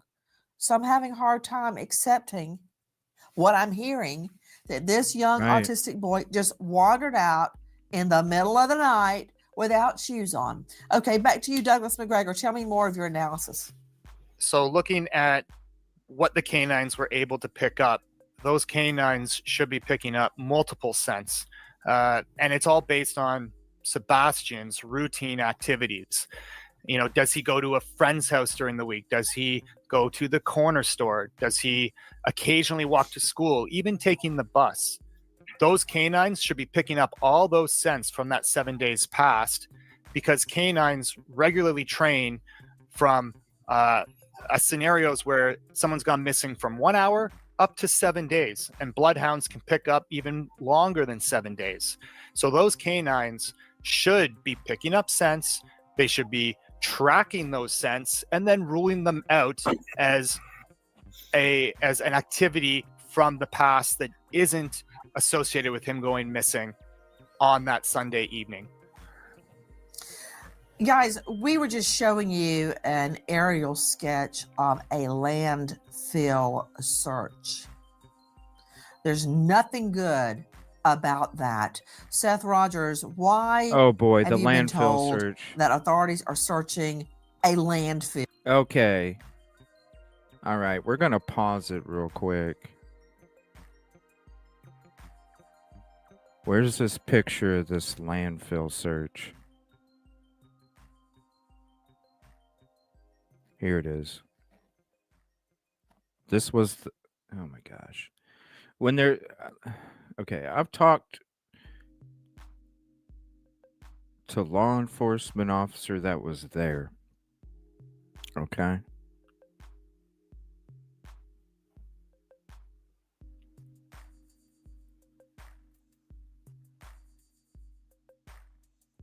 All right. Happy Thanksgiving to you, Samantha. I talked to a law enforcement officer that was there. Discussed the landfill search. Yeah, I'm from there. I was there when it was taking place. I was like, yeah. I heard it was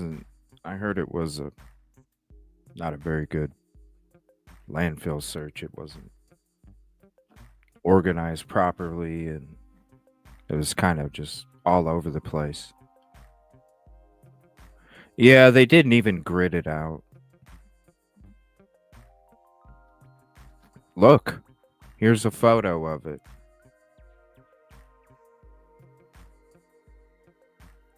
So I know, Rod, I was there when it took place.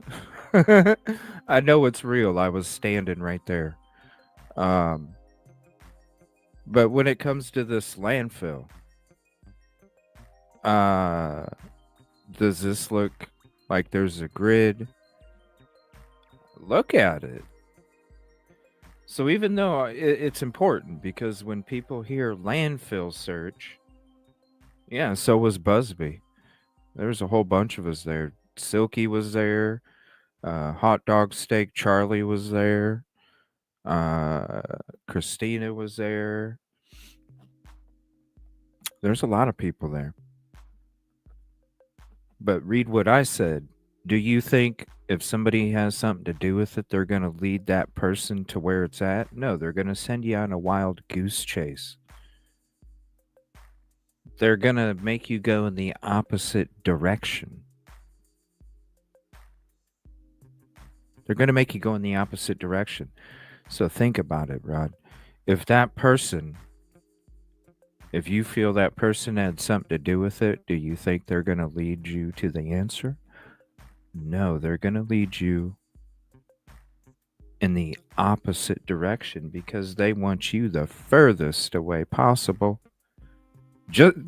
Just like when we got ours. You're not allowed to search the neighborhood. Okay. I didn't know I was talking to Mayor Jerry, the mayor of the block. I didn't know that. But when it comes to this landfill, look at this. This is not, come on now. Let's be real. Very important when you're hearing the landfill talk. I just have to show that. All right, back to this. Bill. There's a poll out. They told me they just wanted to make sure that there was nothing there. Aaron Cantrell joining me, News Channel 5 out of Nashville. Aaron, what can you tell me about this landfill search? Yeah, Nancy. So they had got a tip that potentially from the Good night, garbage Beach workers Bell. that maybe the trash may have been off a little bit. So Okay, you got a tip that the trash is off a little bit. That's pretty serious when they're saying, yeah, it was a little heavy. And you don't even do a grid search. Could it be possible that Sebastian might be? Could it be possible? Sebastian might, who knows? Anything can be possible. just following up on that tip. What do you mean by that? You can't just throw a grenade into my mind palace and expect me not to follow up. You can't just throw a grenade in my mind palace. The garbage workers that maybe the trash may have been off a little bit. So just following up on that tip. What do you mean by that? You can't just throw a grenade into my mind palace and expect me not to follow up. What do you mean something was off? My mind palace. So basically the workers said they had the same garbage truck drivers that come to the house, and when they picked up the garbage can, it just felt more heavier than normal. So they just said that to the authorities. So just to follow up on that tip, they went out to the landfill to search, because that's where the trash is taken. There in Sumner County, they take it out there to Kentucky. So just following up on that tip, that's what kind of led them out there, because, we're used to our garbage, the same garbage truck workers coming out there. They know kind of how the trash usually feels every single day. So it felt a little off for them. So that's why they told that to the authorities. So that's kind of what led them to the landfill to start looking around. Didn't use a grid though. Come on now. You saw how Quentin Simon, prayers for that little man. You saw with Quentin Simon how effective that landfill search was, how they approached that landfill search. Do you see hazmat suits on these people? You want to go back to the photo and take a look? Let's go back to the photo and take a look and tell me. You now go to Quentin Simon and now go to this. Do you see hazmat suits on these people? Police. Police. Police. Police. Do you see hazmat suits, people?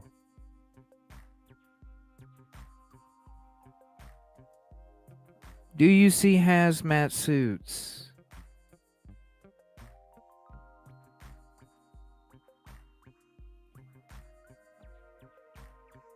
Oh, my Lord. This poor boy. We're trying, buddy. Seth Rogers, have you been asked to take a polygraph? No. Would you be willing to take a polygraph? I volunteered. I'm glad to hear that. You know why? I hold every parent to the gold standard. I don't know if you've ever heard of Mark Class. His daughter Polly was kidnapped from the home. She was horribly molested and murdered.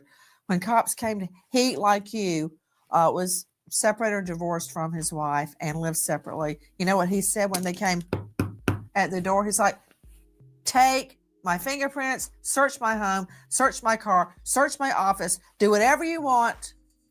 Find my daughter. Find who took my daughter, because it's not me. I'll take a poly. I'll do whatever you want. And they did all of that. Of course, it wasn't him, it was somebody else. But that said, has the mother and the stepfather taken a polygraph? I know the mom has. What? I said I know his mother has.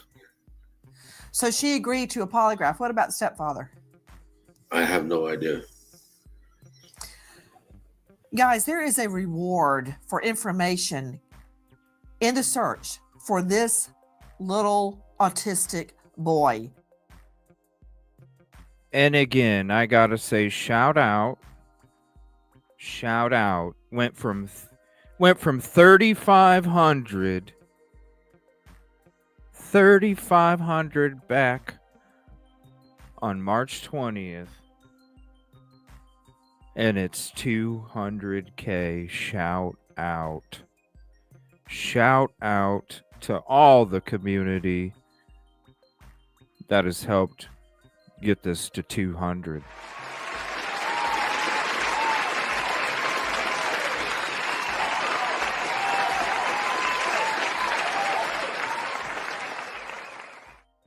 I'm just loving that. I'm just loving it. I just got to say shout out because it's a contribution. Call out to the community, getting it to that 200K. And look at that. It used to be 3,500. I love it. 200K. Let's get some answers. Aaron Cantrell, I want you to take a listen to what Chief Deputy Eric Craddock has to say. Listen. Last Monday morning at about 6:30, Sebastian was reported missing from his home. Since then, we've conducted an extensive and exhaustive search around the home, looking for any evidence, any trace of Sebastian. 3,500. At this time, the decision's been made to scale back on the ground search operations. Let me be clear that this does not diminish our commitment to finding Sebastian. This is simply us transitioning from the ground search to the investigative side. We are still committed to finding Sebastian and bringing him home safe. We have no leads, no details to indicate that Sebastian is not alive. From what I know, I can tell you that at this juncture, the family has totally cooperated with police. I'm curious about these flashlights. Back to you, Aaron. Now, when Tony keeps reaching out, and says, my main question is are you any closer to where you were at than when you were back here? Again, I'm going to play it one more time. In the search for this is what little Tony is asking. Boy. Aaron Cantrell, I want you to take a listen to what Chief Deputy Eric Craddock has to say. Tony is asking, is there any difference from what you stated back then? Listen again. Listen. Last Monday morning at about 6:30, Sebastian was reported missing from his home. Since then, we've conducted an extensive and exhaustive search around the home, looking for any evidence, any trace of Sebastian. At this time, the decision's been made to scale back on the ground search operations. Let me be clear that this does not diminish our commitment to finding Sebastian. What's up, Ashley? This is simply us transitioning from the ground search to the investigative side. We are still committed to finding Sebastian and bringing him home safe. We have no leads, no details to indicate that Sebastian is not alive. From what I know, I can tell you that at this juncture, the family has totally cooperated with police. I'm curious about these flashlights. Back to you, Aaron Cantrell, joining us from News Channel 5. Aaron, I'm deducing, nobody's told me this, that the flashlights of apparently two people were seen in that neighborhood. Was it on Ring Cam? Yeah, they believe it's a kind of a neighborhood kind of video. So either Ring or some version of that in the neighborhood, which I'm in the. If you're just joining, go check out the March 25th Recon I went through earlier in the show. Trust me, you missed out. You're going to want to check it out. A Facebook group called Finding Sebastian Rogers, and neighbors have posted in there. Like one neighbor said, if he would have walked near their house, you know, you have those automatic lights that sometime come on, but that didn't come on. But in the video with the flashlights, you see two flashlights. That's all you can see because it's so dark. There's no street lights in the neighborhood, but you see two lights walking towards kind of a to the right of the video. But then you see, I think it may be into a wooded area, and then one of those both those lights disappear. But then you see one person stay away, but then some other person or thing comes back into the camera. So that's kind of odd too, because you see two flashlights leave, and then you see some sort of body of something of one person walk back through the camera. Saturday night, we'll be going through the dispatch. We'll be going through the lights. We'll be going through the drone video. Saturday night, we're going to be doing all of that for Sebastian. And we're going to be going through some other stuff that we got sent to us when it comes to all of that. Also, we're going to be having a huge Idaho 4 show on Friday with a whole bunch of special guests coming up on panel, a bunch of OGs. You don't want to miss that either. Thank you all for being here this evening. Appreciate you very much. And please vote on that poll because I want to know what y'all want to watch next. I appreciate every single one of you, and thank you for being here. I'm curious, how close were the flashlights to Thank their you, home, Veronica. to Appreciate it. Sebastian's home? Very close. So it's kind of right behind the home, kind of in like a common area of the neighborhood. So, like a subdivision, there may be kind of like some grassier area. Maybe people may walk their dogs, that sort of thing. So it's kind of a common area, but very close to Sebastian's home. So these flashlights, we think 2 people, were right behind Sebastian's home. Is that correct, Aaron? Yes. Okay. Are you also telling me that they're Right, and this is why the manhole theory is so important.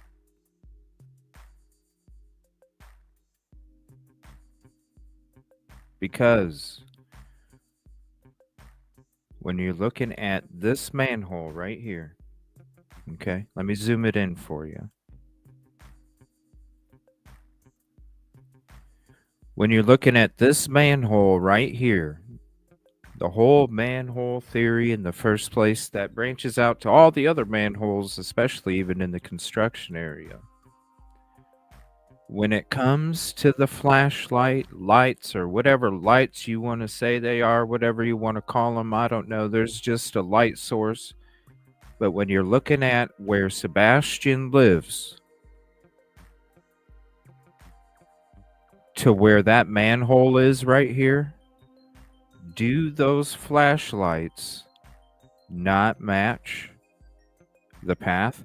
Because remember, they turned right before they got to this house right here. They turned and went in between. Look, it takes you right to that manhole right there.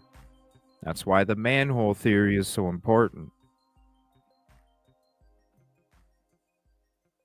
there are lights that come on automatically that are motion censored on Sebastian's home?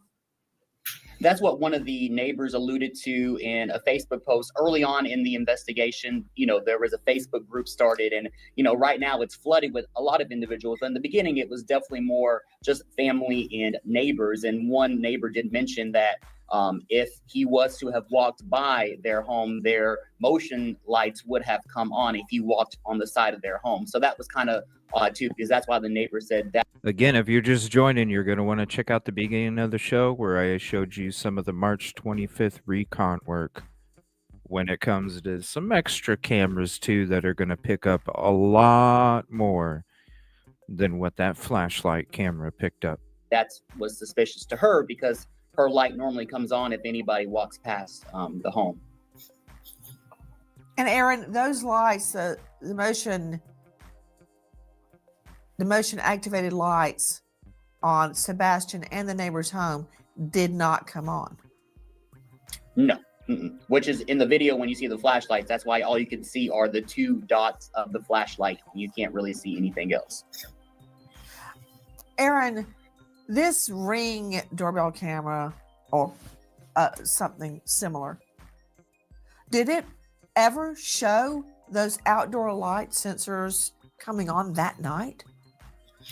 Not in that particular video. So that's the only video that we've been able to get our hands on. Authorities have said they've received several videos and things of that nature sent into them. But all they could confirm for us with that video was that was one of the pieces of evidence that they are looking at, and they are aware of that video. But authorities could have other videos that they're looking at, but that's the one that we've been able to get our hands on, which is just very odd considering, again, Sebastian, they have said that he had that flashlight with him. Douglas McGregor, it grows curiouser and curiouser, to coin a phrase, because if he had walked out of that house, those motion sensor lights would have come on. But from what we can deduce, they didn't. Yeah, exactly. And I've seen the video. And my first question would be, let's just set aside the motion sensor lights for a moment. Who would he leave that house with if it wasn't one of the three parents? Who would Right. it be? And Right. those, that would be the next step in the investigation at that point, looking at that. Like I said, it could have been a creeper in the backyards checking door handles to see which one was unlocked. It could have been a trafficking grooming. Think about it. If he didn't leave with shoes on, it means something happened inside or he was taken/removed. That video. And Seth, who can verify his last conversation other than the mom and the stepdad? He was at school on Friday. You spoke to him Thursday night. He was at school on Friday, correct? Yes, ma'am. So I know he was alive and well, say at 3:30 on Friday afternoon. Who saw him other than the parents from that afternoon, 3:30-ish, till we find out he's missing on Monday morning?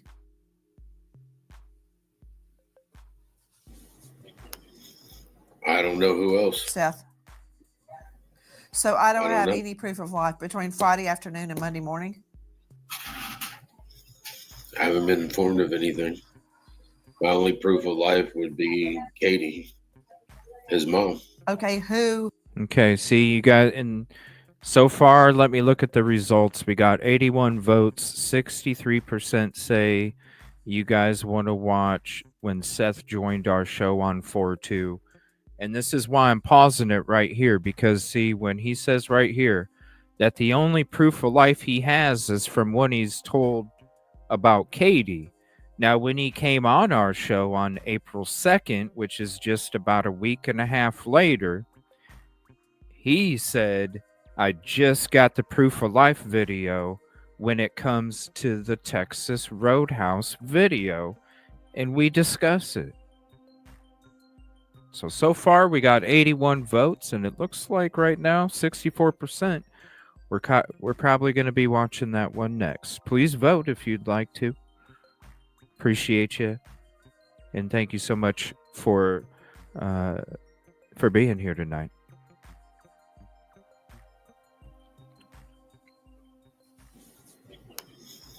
I don't know who else. Seth.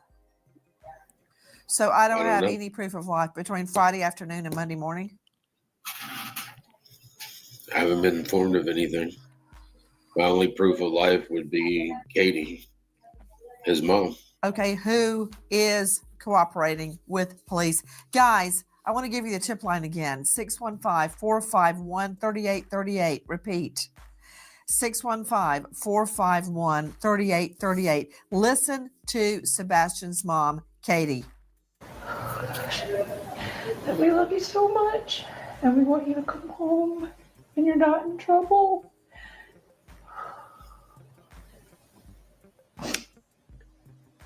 I guarantee you he is loved. And trust me, the open arms are waiting for him to come home. From every parent to every family members to probably everyone in the community. But there's no malice. We just want our boy home. Badly. That is from WSMV4. That also has the full discussion with Sebastian's mother, the full interview. WSMV4. To you, Seth Rogers, what are your final thoughts? I'm just looking for my son. I want him to come home. I need people to look at his picture. Keep your eyes up and keep your head up. If you see him, please call 911. I need my son back. Do you think he left that home alone? I have no idea what to think. It's not like him. Seth, am I missing anything? I'm missing something. This puzzle just isn't making sense. There's missing pieces to it. There's There just really missing are. pieces. I've been following this search, and law enforcement has done a thorough job of using different assets at their disposal, but the search needs to be expanded. The number one reason that autistic children go missing are runaways, endangered runaways, and once that hits a certain point in time, statistically, it turns into a parent abduction is the number one leading cause. But based on his age, they need to expand this search. Where might he go? What method of transportation might he have? And they need to research everywhere that they've already searched within the 5 mile or 10 mile radius, because autistic children, they have a tendency to hide or avoid stimuli. So just loud noises in general, helicopters, sirens, people shouting, they may hide, they may seek out crevices. That construction site that the dog hit needs to be researched thoroughly. And this is something that not only law enforcement can do, but the parents can get together, volunteer searchers within the community to search these areas as well. Hold on, let me understand something. Aaron, you told me that the dogs had not made a hit. Wasn't that a false positive at the construction site? Yes, ma'am. But still, it needs to be further investigated. Back to Seth, you keep saying that a piece of the puzzle is missing. Something is missing. It doesn't add up. What do you mean by that? Something it doesn't add up. For him to break routine and to leave the house with no shoes, no socks on, no coat, something just doesn't make sense. Guys, please help us bring Sebastian home. This boy needs us. 615-451-3838. Goodbye, friend.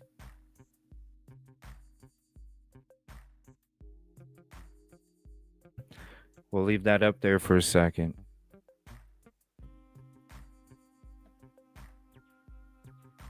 And it just passed 9 months.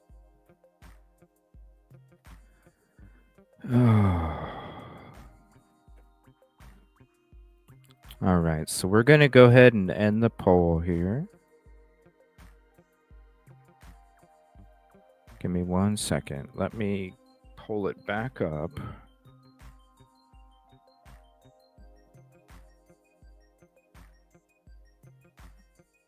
Give me one moment. Let me pull it back up here.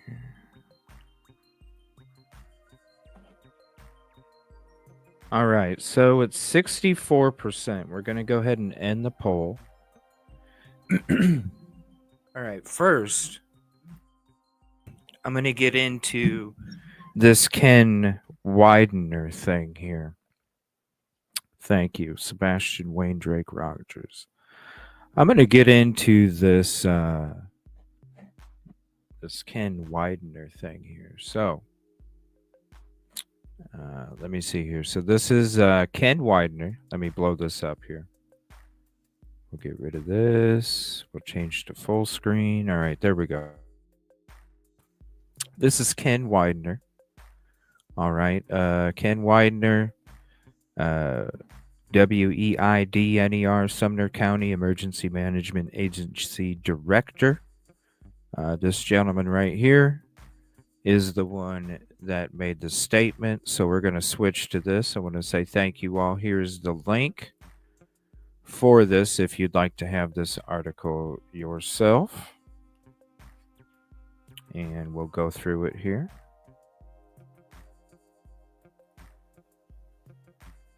Thank you all for being here. What's up, Living the Dream?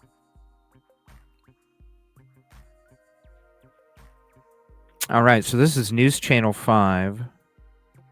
And let me see here. Sumner County Emergency Management is spearheading the official search 1 month after the 15-year-old disappeared. They invite me into the command center. I remember this. It's been 1 month since Sebastian Rogers went missing from his Hendersonville home. There have been a few updates from authorities since that time, but what's still being done to find that boy? Question mark.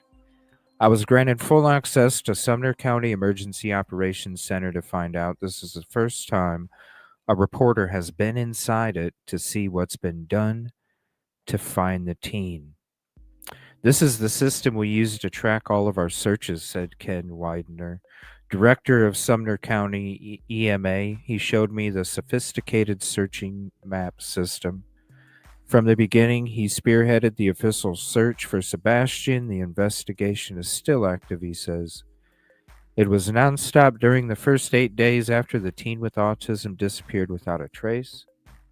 The professional search effort has been scaled back, though Widener appreciates volunteers continuing to look, following their leads. I'm not going to beat up psychics, but we have to vet what we do before we do it, he said. Widener said EMA team follows up on credible leads from law enforcement. Anytime the sheriff or TBI says we need to deploy, we go. We are ready to go, he said. And this sophisticated mapping system in the Emergency Operations Center shows they've been busy. There's a report of bones found, and they go. We checked that out. It was deer bones. Guess what, people? The deer bones, it was from us. You can go check out the live stream when we discovered them. Divers and spelunkers have been deployed to area ponds and sinkholes. The white dots are caves, and they have all been searched.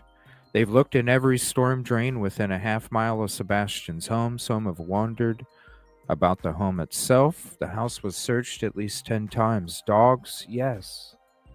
Widener says bloodhounds and cadaver dogs were used. None of them were ever on the trail of Sebastian. Right here. None of them were ever on the trail of Sebastian.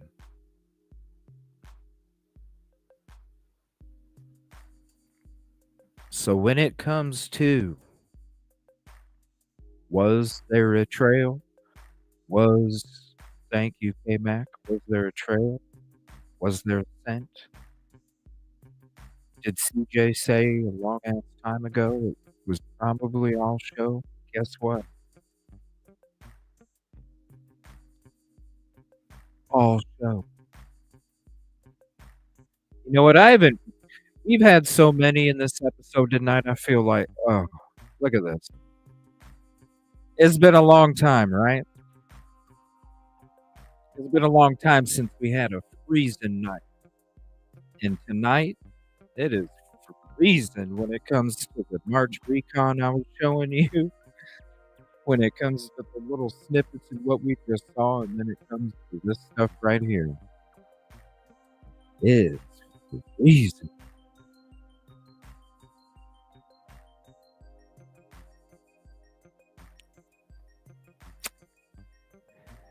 Have you found evidence of Sebastian out there yourself? I asked.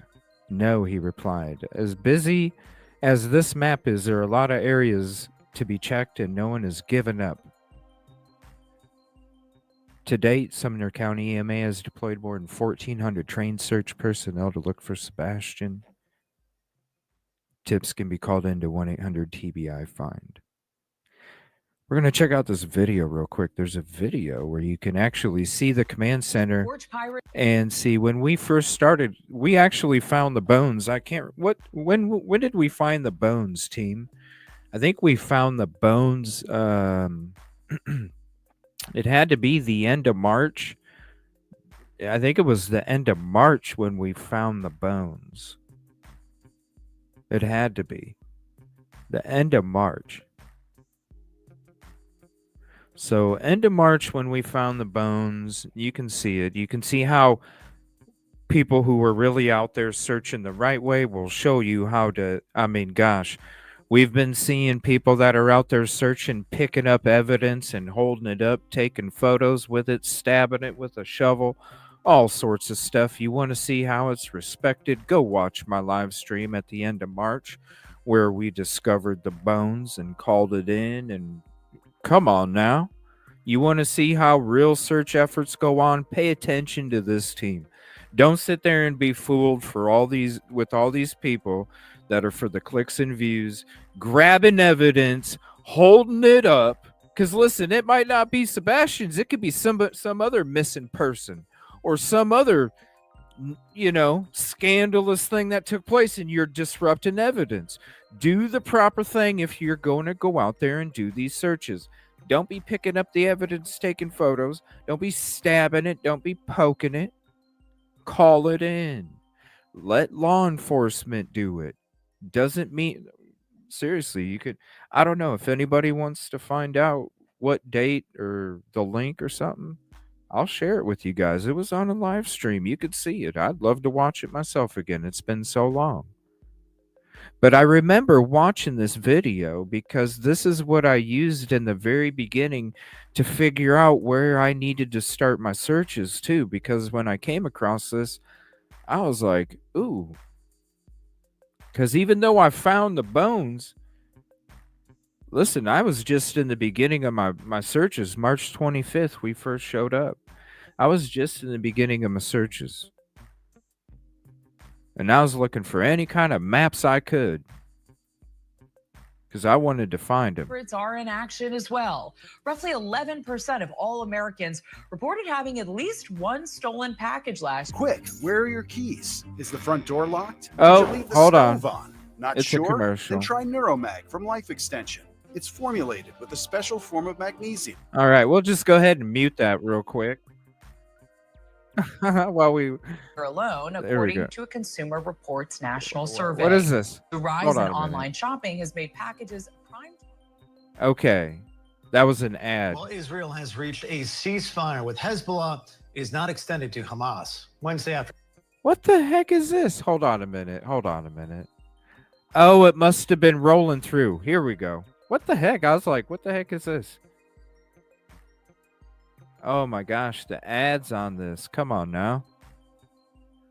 We got even more ads. Hold on. We got to throw the coffee cup back up. We begin tonight with an exclusive look inside the ongoing search for Sebastian Rogers. Good evening, everyone. I'm Rory Johnston. And I'm Carrie Sharp. The 15-year-old disappeared 1 month ago from his Hendersonville home. And since then, there have been few updates from authorities. The case is certainly frustrating, and we know it's impacted the entire community, which is why we're committed to sharing the very latest with you, including what's still being done now to find Sebastian. Our Nick Barris was granted full access to the Sumner County Emergency Operations Center to find out and takes us inside in this exclusive report. It was 1 month ago that Sebastian Rogers disappeared from his Hendersonville home. Now, this is one of the first times anyone's been inside the Sumner County Emergency Operations Center with a chance to take a look at all that's been done on this map to help find the teen. This is the system that we use to track all of our searchers. Ken Widener is director of Sumner County EMA, and from the beginning, he has spearheaded the official search for Sebastian. The investigation's still active. It was nonstop during the first 8 days after the teen disappeared. No trace of him. The professional search effort has since been scaled back, though Widener appreciates volunteers who continue to look following their own leads. I'm not going to beat up psychics and things, but we've got to vet what we do before we do it. Widener says they follow up credible leads from law enforcement. And anytime the sheriff's office indicates or TBI indicates we've got an area of interest that we need to search, we go. We're ready to go. And this sophisticated mapping system in the Emergency Ops Center shows they've been busy. There's a report of bones found, and they go. Fresh bones. We checked that out. It was deer bones. Okay. See what I'm saying? That's if you go to it had to be sometime in the end of March. It's a live stream. You can see how, because we were out there, it was along the highway. If anybody can find it, let me know. We were along the highway. And then we were kind of walking along, and as we're walking up, we're going back up, and I'm looking out in the distance, and I'm like, damn, there's some garbage bags out there. I'm going to go down there and check them. I can't just sit back and not go check that. There was like 9 or 10 garbage bags out there. It was really crazy. And I'm like, I don't give an F if there's snakes, whatever, I'm going. So I went down there. And as I'm walking around and I'm looking and just kind of moving them around a little bit, you're not poking them, you're not stabbing them, you're not picking them up. You're moving them around a little bit. And then if there's like leaves in it or something, well, then we come across to this one bag and I'm looking at it and I'm like, oh my gosh, there's bones in there. Now, we were only searching for, like I said, it was maybe a little over a month that Sebastian was missing. Instantly in my mind, I already knew it wasn't Sebastian. Okay? Because he wouldn't have decomped that quick. I already knew it wasn't Sebastian. I didn't even play it off. Guess what? Breaking news. Look what I found. I didn't even do that. We called it in. Law enforcement came out there. They're the ones that opened up the bag. They're the ones that were able to confirm what it was. Because to me, when I walk across and there's a little tear in the bag and there's some bones sticking out, listen, I already know it's not Sebastian. He's not decomped that quick. But do I know it's not some other missing child? No, I don't.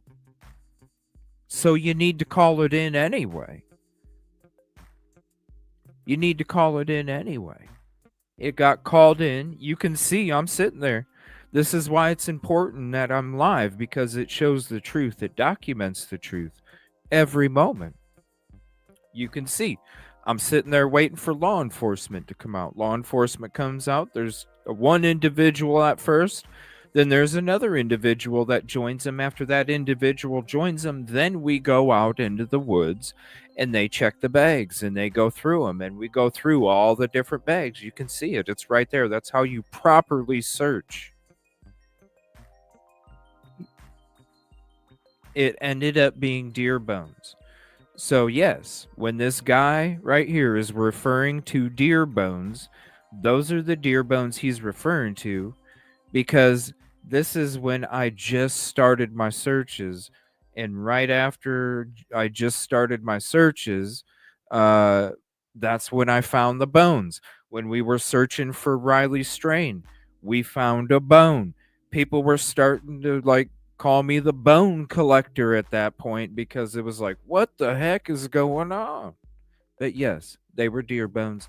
These are the same bones that this guy's referring to. The sheriff's office indicates, or TBI indicates, where you've got an area of interest that we need to search, we're ready to go. And this sophisticated mapping system in the emergency ops center shows they've been busy. There's a report of bones found, and they go. Fresh bones.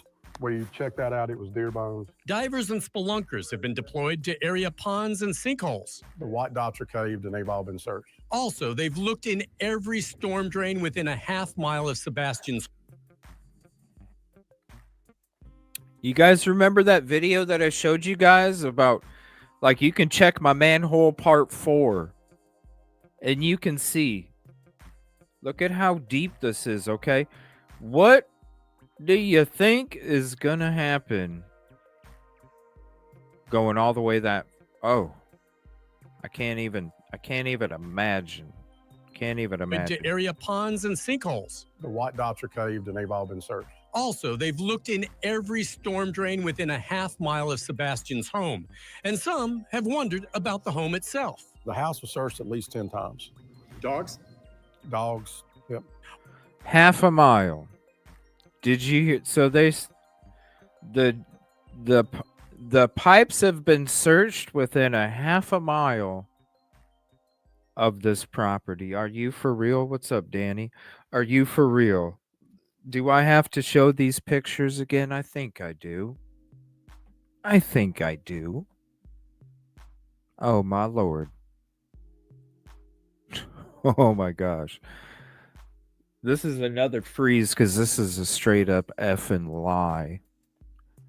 This is a straight up effing lie when you're going to tell me that these manhole covers within a half a mile of this house were searched effectively. You're effing lying.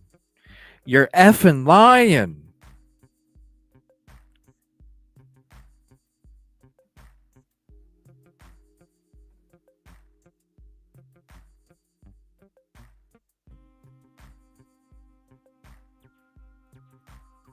You want to see another one of how much you're effing lying?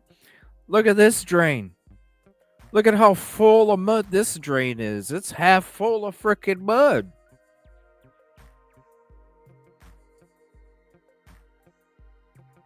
There is no way you checked all these drains within a half a mile area with that kind of mud.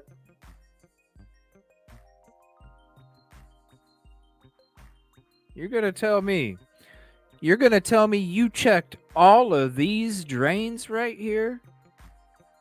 You're going to tell me you checked all of those drains? And then the last time I was there, this is what it looked like. All of the mud that got washed out. You guys saw what I should. Check out my part 4 of my manhole theory and why it's so important. I go through a whole bunch of footage, a whole bunch of breaking down just footage and photos and giving you the different dates just to show you guys how much this is a bunch of BS when it comes to these drains being checked. You're out of your damn mind.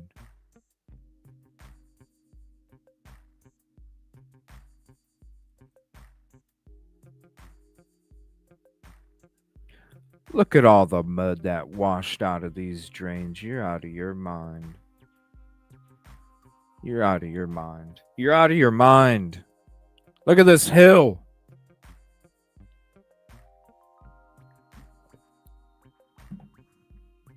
Out of your mind. All right, back to this is And sinkholes. The white dots are caved and they've all been searched. Also, they've looked in every storm drain within a half mile of Sebastian's home. What footage was that? What drain, like,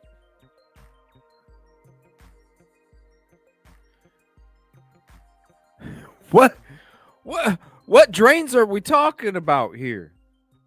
What? I'm confused. I'm confused.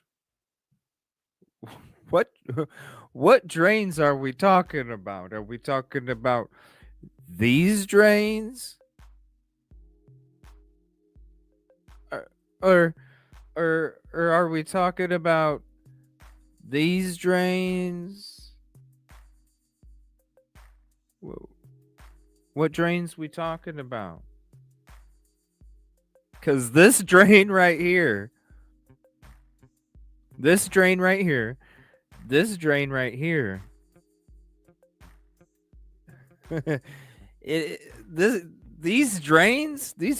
I'm sorry. They do not look like this. What? I'm confused. I'm so confused. And some have wondered about the home itself. The house was searched at least 10 times. Dogs? I'm so Dogs. confused. Yep. Widener says bloodhounds and cadaver dogs were used, but contrary to some reports, None of them, to my understanding, were actually on a trail that was following Sebastian. to date, it's as though the boy Look, it's a drain. It could be 3 miles away. That's in the cleanest part. And it's like, yep, this is where we start. I'm sorry. I don't know what drains you're talking about, bro, but these are the drains I've been talking about the whole time. What drain? Like, when I see this footage, I'm sitting there going, what pipes are these? And you're telling me that you searched within a half a mile where all this exists? I don't understand. No, this came this came from Ken. You want to see it again? Let's see it again. Let's see it again. Again, deer bones. And then the drains. Widener says they follow up credible leads from law Oh, enforcement. yeah. And anytime the sheriff's office. Look, you want a close up of those hazmat suits, y'all? Look. You got a close up of those hazmat suits, too. Oh, my Lord. You're going to have to watch the whole show. This is nonstop tonight. My God, from the beginning, leads from law enforcement. Anytime the sheriff's office indicates or TBI indicates. Share this we've got out. an area of interest that we need to search. We're ready to go. And this sophisticated man. Share this out to your socials, y'all, because this whole episode is just boom, boom, boom, boom, boom, mapping boom. system in the emergency ops center shows they've This is been a busy. hot mess. This There's is a damn report straight. of bones found, and they go. Fresh bones. We checked that out. It was deer bones. Divers and spelunkers have been deployed to area ponds and sinkholes. The white Damn dots are caved and they've all been bones. searched. Also, they've looked in every I storm don't know drain what within the- a half mile of Sebastian's home, and some have wondered about the home itself. The house was searched at least 10 times. Dog. Oh, so it was Nick that said it.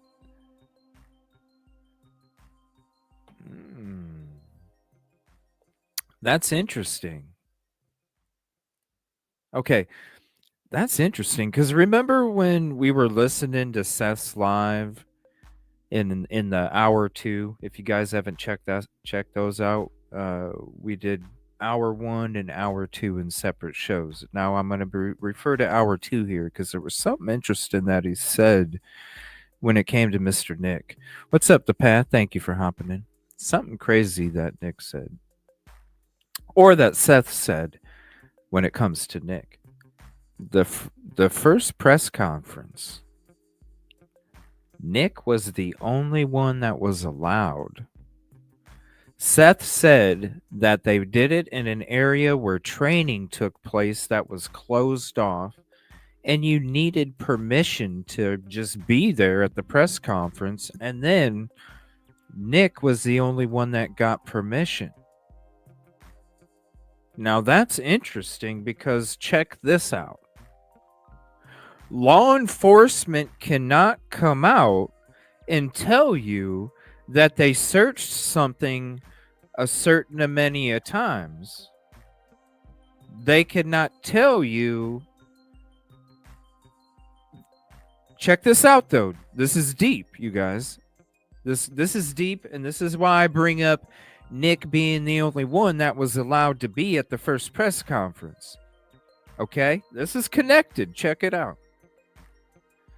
Law enforcement cannot tell you that they searched the drains, half mile, yada yada, and it not be true.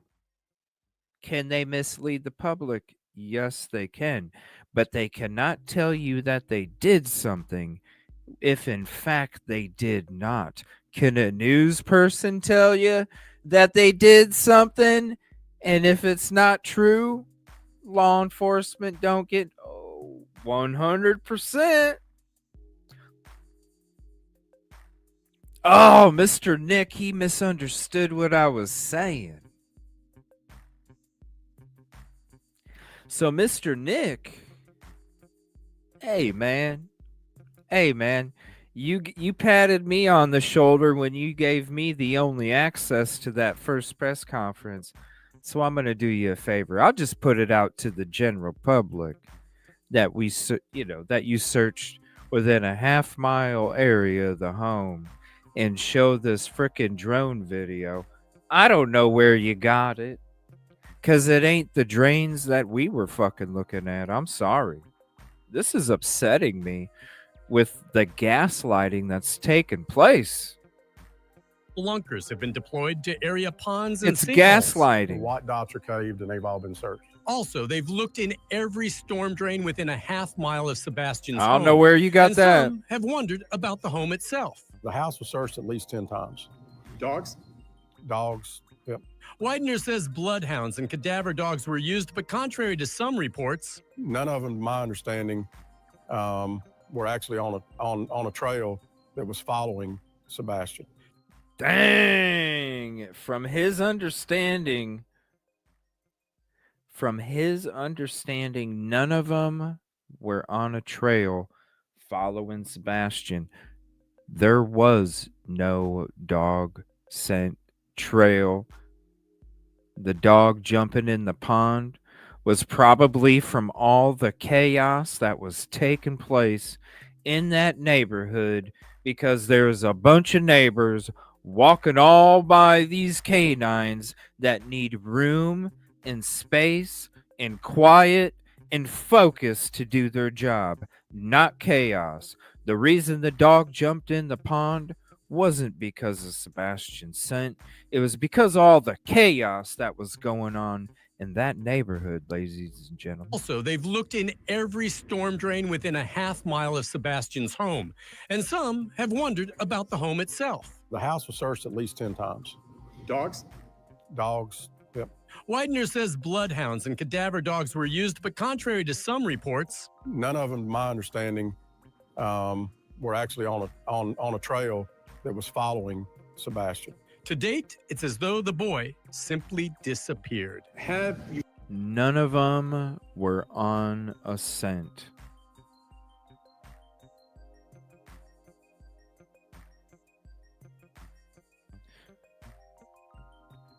Right there. Whew. Crazy night, y'all. I'm gonna have to rewatch this myself. I usually don't rewatch my episodes, but I'm gonna rewatch this one tonight. My lord, hold on one second. Oh, so here's shout out Busby. Hold on one second. I'm gonna drop. He's under the weather tonight, so give Busby some of your prayers too. Let me see here. Let me share his link. He actually found the episode where we found the deer bones, and he even drops the timestamp for you. Hold on one second.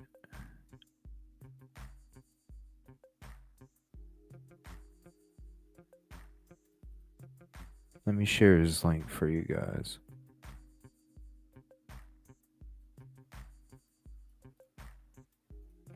Busby's True Crime Network. Here we go. And then here's the episode. I want to find out. I'm going to have to rewatch this too. I want to find out what the date is. Busby says the timestamp. Here, I'll just copy it and paste it in chat for you. Thank you, Busby. Appreciate you. All right. The timestamp is 4/18/42. All right, so here it's back when we were CJ's Crime Concepts podcast. Here's the link for the episode, and 4/18/42. So 4/18/42. Yeah, so as we're going here, I'm walking around in the woods. Here, we'll go ahead and put it right here. So if you go to 410, that's where you'll see this is the beginning of us going to the spot where we came across the bones. This was holy shit. This was March 25th. Was this our first day? Hold on. What was our first day searching? I thought our first day searching was March 25th. What was our first day searching? Busby, do you recall?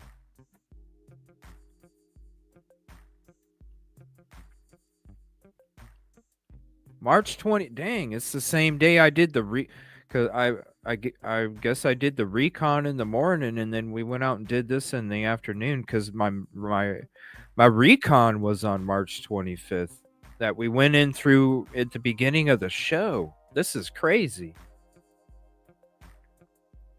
It was in early March we started searching? For real? I must have lost some footage then, because my earliest footage is. I'm going to have to check again. My earliest footage was March 25th. I must have lost some footage. I need to get a backup. Early to mid? Okay. Well, this was the stream. I'm going to have to save this to a playlist here, and I'm going to have to check this out again, too. Yeah. We're heading to the wooded area. You can see on the side of the road here. Just pulling up, you can see on the side of the road. And then we pull over and we start checking the woods. Yep. So right at 4:12:32 is where you can see it start to take place. All right. So next, what I'm going to do is we're going to get into the episode where Seth came on the show. This was April 2nd, and you guys voted to watch that instead of Katie and Chris on Nancy Grace. We'll get into that on the next show. Saturday night, we're going to be doing a huge show for Sebastian, going through the dispatch, the lights, the drone video. We're going to be going through some other stuff that has to do with the dispatch and the search, the neighborhood. We're going to be breaking all that down. You won't want to miss that. Friday night, we're going to be doing Idaho 4 with a bunch of special guests covering the Idaho 4 case. We're going to be doing a weekly show with panel guests for that. And then we're going to be doing an Amber Berbilia show this weekend as well. All right. So the next one we're going to check out is the time when Seth came on our show. Again, this was April 2nd. And I'll share the link with you guys for that as well. Trust me, you're going to want to make your own playlist for the show, because we're always dropping links for you. Just trying to share everything out. Appreciate you so much. What's up, Analytical? All right, so let's go ahead and switch to this. Now, let me show it, April 2nd, 2024. Here's the link for this episode, and it was at the timestamp of 5:42 when Seth joined our show. Now, this is members only, so the link's only going to be available for members, but I'm giving everybody just an opportunity to be able to watch when Seth came on the show, because there's a lot of interesting things he's saying too. Now, this is just right after. Remember, what we watched on Nancy Grace was March 20th. Now, he came on the show on April 2nd. He told you on March 20th that the only proof of life he had was from Katie's word.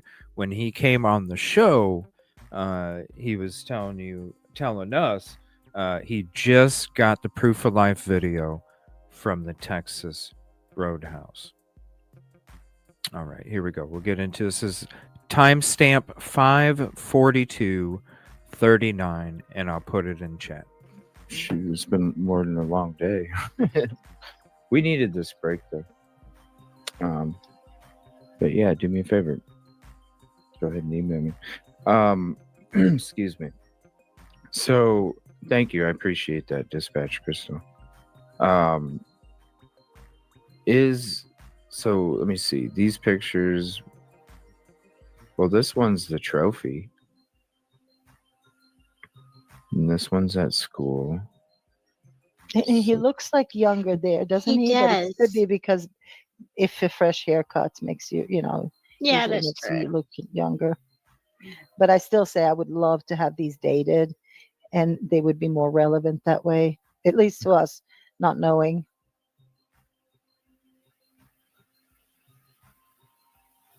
I mean, it's good questions, Yeah. I'm just curious. Here, if let me see here. I missed that whole first comment. I don't know. Here, I'll go ahead and drop it in chat just in case. Oh, there it is. Okay.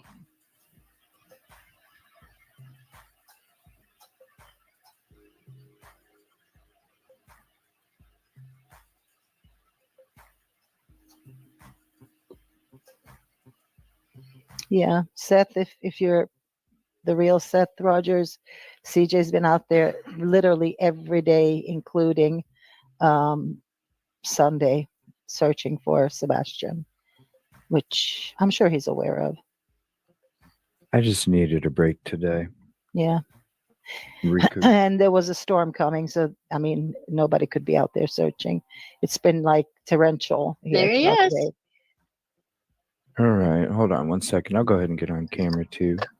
Yeah, so will I. And let me go ahead and drop this. How you doing, sir? I hope you're having a peaceful evening, even though considering. And I appreciate you hopping up, and thank you for your comfort as well. Just out here, man. I'm sorry, what's up? Said I'm just out here. Sorry, Yeah. I'm on my phone, so it might be pretty weather and stuff that we're having. Yeah, I hear you. I had some tornado stuff going on earlier over here as well. So prayers to everybody out there considering with the weather that's going on. I know it's still getting crazy out there too. So we were trying to, when we were wondering about the boots, that was a Christmas gift? Is that? Which boots? Because the boots that I just bought him at Boot Barn, I bought them like, I want to say, not the, well, yeah, no. He had them for about 2 weeks. I just bought them for him. They're gray, and I bought them from Boot Barn. Are they like cowboy boots or hiking boots?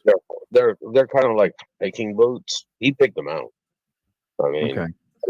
I don't make him wear anything until he puts it on and decides that he likes it. We spent like an hour and a half. He went through and finally chose what kind of boots he wanted. And then he put them on. They were a size 9. And he was like, they're kind of tight. And I was like, well, then go get the next size up. And then he went to 9.5. And he was like, well, these feel better. And I'm like, do you want size bigger? Well, I guess. Well, then go find a size 10. And they made him walk around the store in those. And I was like, do you want to go another size? And he was like, sure. And he decided that he liked the 10.5.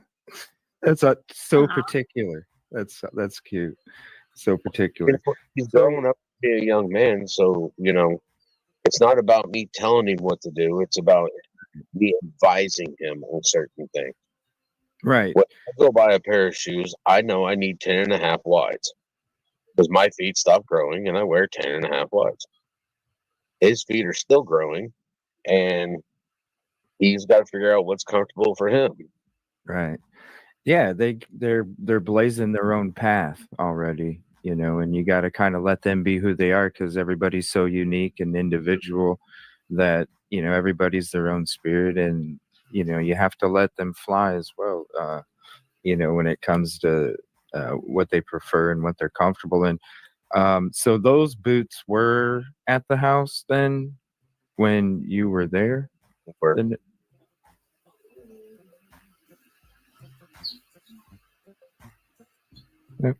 So those boots were there at the house when you were there the next morning?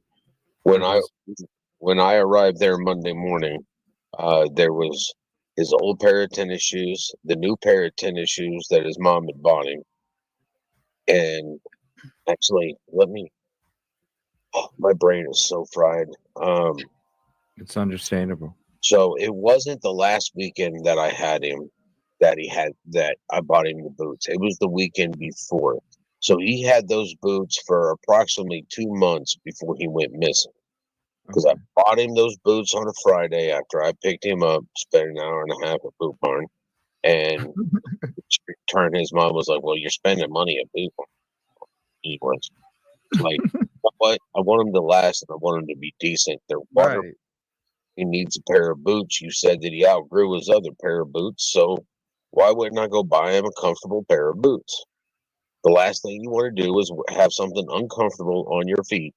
Right. Right. And he's a growing boy at 15, growing quick too. Do you know for sure that he was outgrowing those other pair of boots? I didn't see the other pair of boots, and she has a tendency of throwing away what he can't wear. Okay.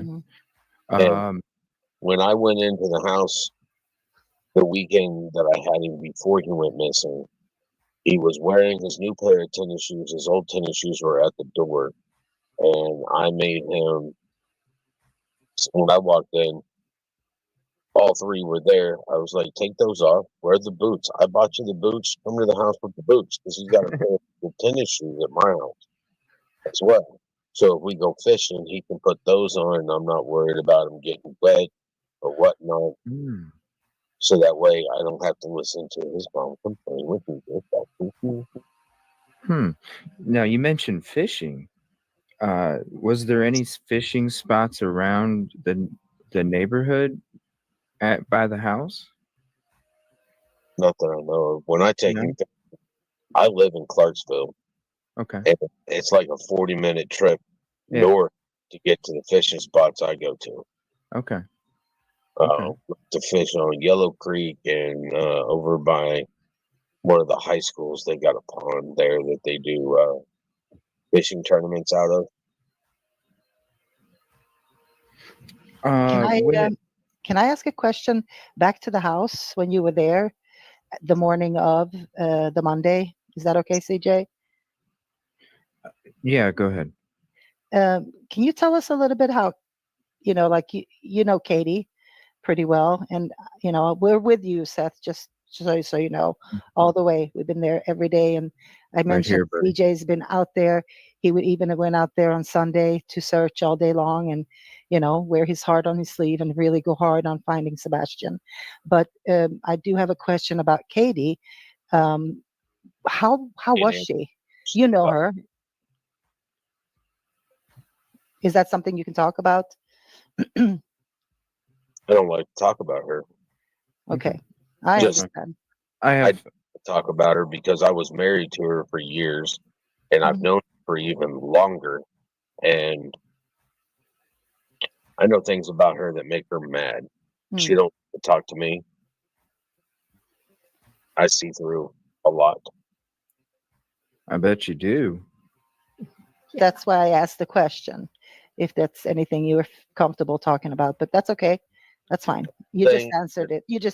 It's okay. I don't like to throw mud. I'm above. Yeah. Right. And yeah. I'm not here. The whole thing is that this is not about Chris and Katie. This is about finding my son. So I've listened to some of their podcasts and turn around and go do podcasts so that because people they make people mad, and then people want to talk about them, and that's what they want. Right. Deflection, confetti away from the task at hand when it comes to that. But also, I have some more questions. Okay. About my son. Yeah. No, but it is ultimately, Seth, it is because what we're trying to do is like figure out, who could have taken him if somebody did, or where could he have gone? Like, that's like painting that picture, right? Because that's how you want to look at this. We want to find him alive, correct? Oh, he's alive. And these details matter, in that sense that how can we help or how can, people who are out there like CJ, how can he help in the search? You know what I mean? Well, I will tell you that you've been talking to my mom, CJ. Oh, really? I'm asking her, who in the fuck is CJ? Here I am. It's a guy that's been searching, using mediums. He's got a podcast. I'm like, Mom, that doesn't tell me shit. I mean, you know how many people are out there with podcasts nowadays? Right. Yeah, right. And it so happens I pushed in, and I normally will jump on because I don't sleep much anymore. It really it really I worked nights before all this stuff happened. I've been working nights for a decade at least, if not longer.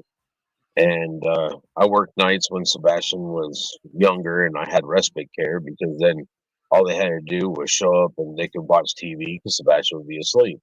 And then I would go do my little part-time jobs while she was gone on deployment so that I could make money, because she was always complaining about the fact that I never made money. And it's like, I was the only one that had a job when we were dating. And I was the only one that had a job. Picked up a part-time job while you were pregnant. And it's like, and then you wouldn't do the things that needed to be done for a family. So I had to do it. I mean, Wow. That's a lot. Yeah, especially on one person too. And I really am. I'm busting my tail out there, man, trying to do everything I can. And I was even last week trying to. I'd rather be doing more searching than I am. Yeah. Well, that's what we're here for, sir. We're here to take your arm and throw it over our shoulder and help you avoid the cracks in the sidewalk. Issue lately is becoming Sebastian's voice, and then trying to, balance Sebastian's army, which is becoming very, very big and fast, and unmanageable at times. It's just like today, I had somebody call me. And all of a sudden, I realized I'd been on the phone talking to them for an hour and 4 minutes and felt like I wasn't getting anything really. I'm not getting anything done. Right. And I've got 6 missed phone calls and 15 text messages. So then I get off the phone with that, and I turn around and I call the first person that I missed their call, and I'm answering text messages. And the next thing I know, 6 hours have gone by, and it's like, yeah. I spend more time on my phone now than I ever have. Right. Even when I had social media, which was years ago, I spend more time on my phone now. I mean, I could go weeks without a phone call except for between me and my son. And it's just now I'm on my phone a lot looking for my son. And I know that it bothers you because I know I've watched your interviews and I have the same kind of mental, and we're like two birds, one stone kind of guys. And I can imagine how hard that would be to, like you said, 6 hours go by and you probably look at it and you go, did I really accomplish what I could have accomplished with those 6 hours? The two birds, one stone kind of approach. And I'll tell you right now, no matter what I did in those phone calls, my son's not back with me, so right. Anything. Yeah, and that's why I'm there for you, because I know that you're already doing the job of two families when it comes to the situation. So you're already doing what two should be doing. So it's already hard enough on you. And that's why I have the approach that I do, because I don't, you said just like, now you hit 6 hours of phone calls, this and that. And that's why one thing I never reached out, because I don't want to add to that, to what you're talking about. I would rather be there so I can take some of that away from you. So you do feel, even though you have 6 hours of phone calls, you still know down in your heart that even though you spent time on those calls, there was still an effective effort to try and find your baby boy, even though you weren't necessarily there physically. And that's why I'm glad that you hopped up so I could tell you in person or on camera. And I want to say thank you for your comfort to come up here and hang out with us and talk for a few. I'm also looking at your chat. Yeah, if there's anything that you want to mention that you do see there, let me know. I do have a question though. Yeah, go ahead. I don't have a brain. I'm sorry. It went away a long time ago. You're focused, and that's the difference. Yeah. Is there anything you can help CJ with where to like help you? You know what I mean, Seth? Like, how can he best help you find your son? Tell CJ, because he's literally out there every day, and he travels 3 hours away, each way. So that's 6 hours a day just to search for him. From my point of view, and I'm dealing with it. And I'm going to really be dealing with it shortly. But because there's no evidence leading anywhere, like we found the glasses. Were they his? Were they Sebastian's? They're close enough to Sebastian, to the pictures that I have, that I had him bag them and tag them. Wow. Okay. Because when we watched that press conference, it was like, huh? That's interesting. Well, Sumner County has come up with any evidence or anything.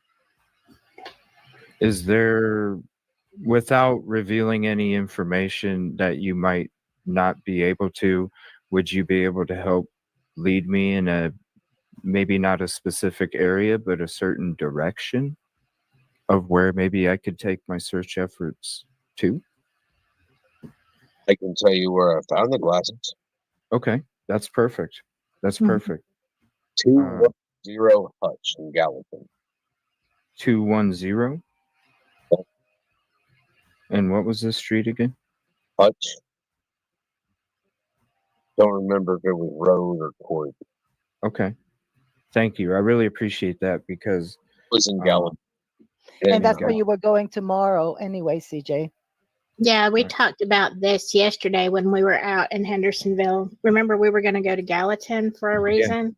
Yeah, because I felt like there's 3 areas I felt we needed to focus on, and the first area that we went to, I just felt like I needed to keep looking, even though it was outside of the area that we were focusing on. There was just something that told me to keep looking in that area, and so I appreciate you giving me a direction, because Now, you do know that volunteers can show up at 126 River Road in Hendersonville, Tennessee. And I've got a lot of my people there that are helping me. And that's where we sit there and we show people where to go look at. Okay. Has there been a search where you found the glasses already? Is that how you found the search, or has there already been a search in that area to kind of scope it? And the thing is that Sebastian's alive, so going over places is actually something that we do, because we have to. I mean, we can't leave any stone unturned, but the thing is sometimes we have to go back and turn over another stone. Different approach. Because he could be on the move. That's if somebody doesn't have him and, they're moving him from location to location. Hey, Mom, Dad, I'm going to head to the house. My stomach hurts. And I'm talking to CJ too, by the way. Shout out, Mom. Shout out, Mom. Hi, Mom. We love you. When it comes to the 2 scenarios that you just mentioned, what do you feel most makes sense to your soul out of those 2? Or is it a 50-50 kind of thing? I'm sorry. Yeah, what was that? Out of the 2 that you just mentioned, whether it was being taken or still on the run, what do you feel in your soul? Does your soul lean one direction or the other, or is it like either or when it comes to what you feel? Well, here's my thing. All right.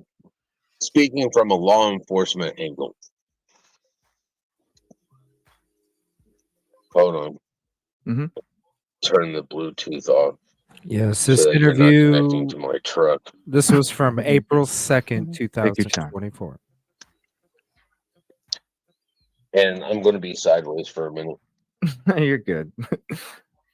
We just appreciate you being here in your comfort, sir. I appreciate everybody who's part of Sebastian's army trying to find Sebastian because he is my life, and I need to find him. But the piece of me is missing. Now I look like I have superpowers. Yeah, you do.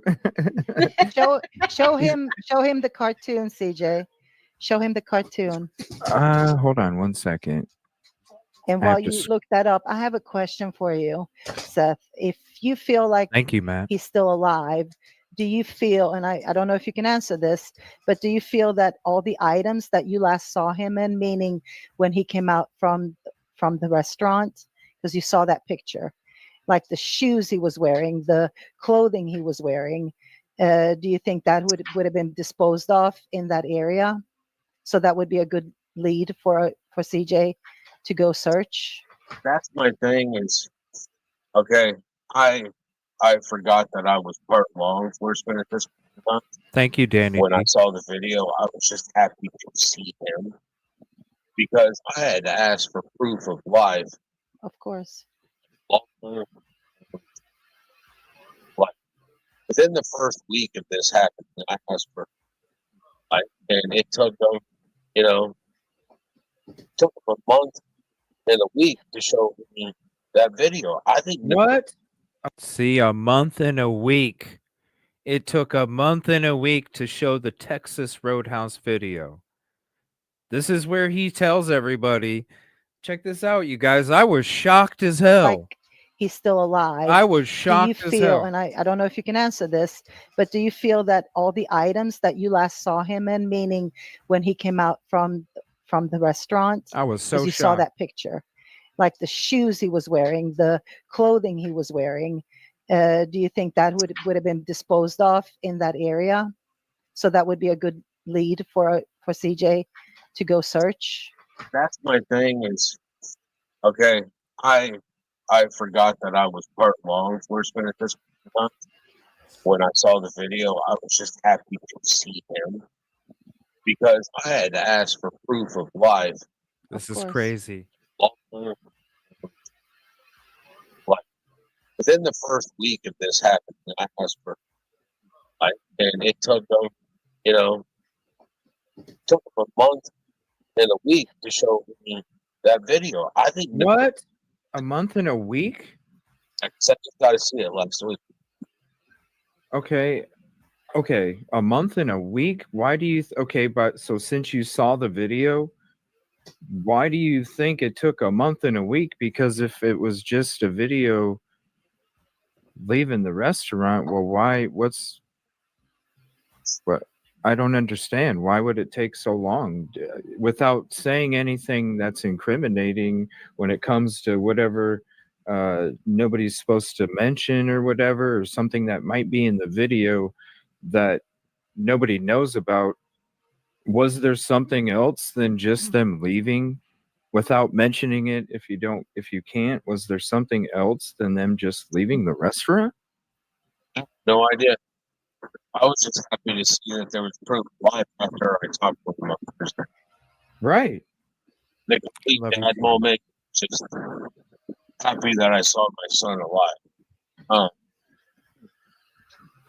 But Makes no sense. it's in jeans and a polo shirt.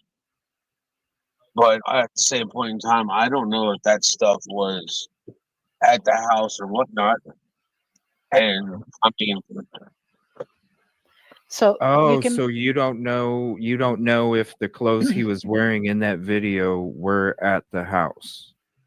Sure don't, because I haven't been back to that house not since particular person talked about getting an attorney and suing my sister. His anger stuff was coming out. I was like, you know what? I'm done. I'm not going to be in here. I know a hostile situation when I see one, and wrong person. What about the shoe? Give me 1 second, Golf. What about the shoes? Was the shoes that was in the video at the house? Check the shoes. I'm sorry, what? I didn't see what kind of shoes. Okay, I just saw him, and I remember that he was wearing jeans and a shirt. Jeans and a shirt. Was it, you said blue jeans, correct? So CJ knows what to look for. Seth? Yeah. Yeah. You said blue jeans, correct? Yeah. And like, what is it, like a black shirt or a blue shirt or? I want to say it was like a light blue shirt. Okay, light blue shirt. Okay. You know, I don't think it was a t-shirt because I only saw the back of it until he got into the vehicle. Okay. The camera shows his backside. Oh, okay. So he opens the door and gets in. And Was so there will anybody else? Yes. Did he sit in the front seat, Seth, when he sat in the car? Did you see that by any chance? Yeah, he was in the front seat. So were you shown any other proof of life, meaning when they got back home to the house, was there any video that you can talk about where you can see two people, two people, meaning he was in the front seat? Have you seen anything like that? Were you shown anything like that? Nope. Was there somebody else that was walking by them that might have been with the party that was maybe didn't get in the vehicle but was parked or leaving with them or split up? No. All I could see was the camera shows right there at the front, like the fact that they got a parking spot right there at the front of the door. That's, you know. Can I ask a question, CJ? Yeah, go ahead. Seth, being that everybody said that Sebastian was not prone to wander, what, in your opinion, would make Seth or motivate him to leave at night? Well, I'm Seth and Sebastian. Sebastian, I'm sorry. I'm sorry. Oh, that's fine. You're not the only one. Everybody gets me and him. They get our names used all the time. It's fine. I mean, I'm used to it. I named him. He's my baby. Sorry, I do know who you are, and I really do know who Sebastian is. I'm just, It's fine. I don't hold it against you. I mean, call me Sebastian. That's still, a recognizing greatness. I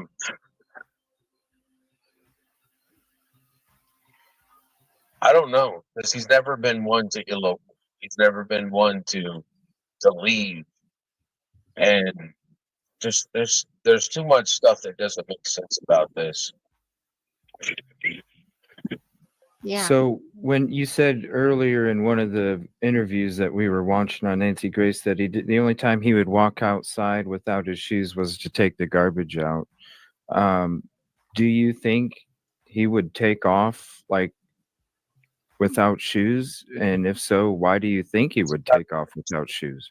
That's crazy. There's so many connections in this episode tonight. Now here's another connection. We were actually watching the same Nancy Grace earlier in the show before this. This is crazy. All the connections tonight in the show from the beginning until now. Oh, it's good energy, you guys. It's great energy.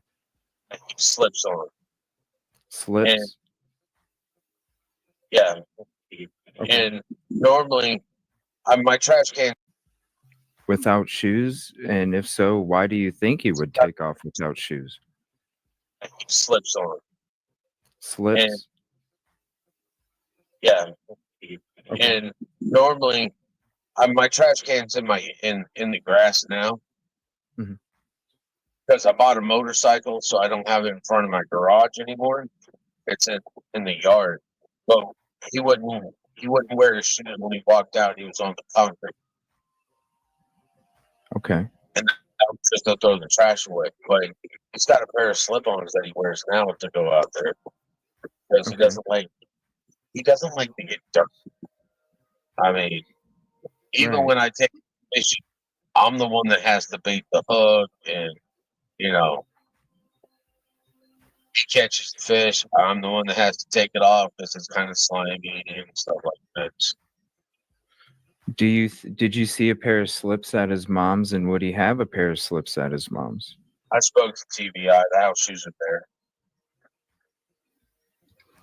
Sorry, did you say the house shoes were there? Yeah. Okay. Okay. So Can I go I back to one more question? We didn't know if we needed to be looking for a pair of house shoes or something. Mm-hmm. Seth, I have a question. I'm going back because I know there's cameras in the area, Seth.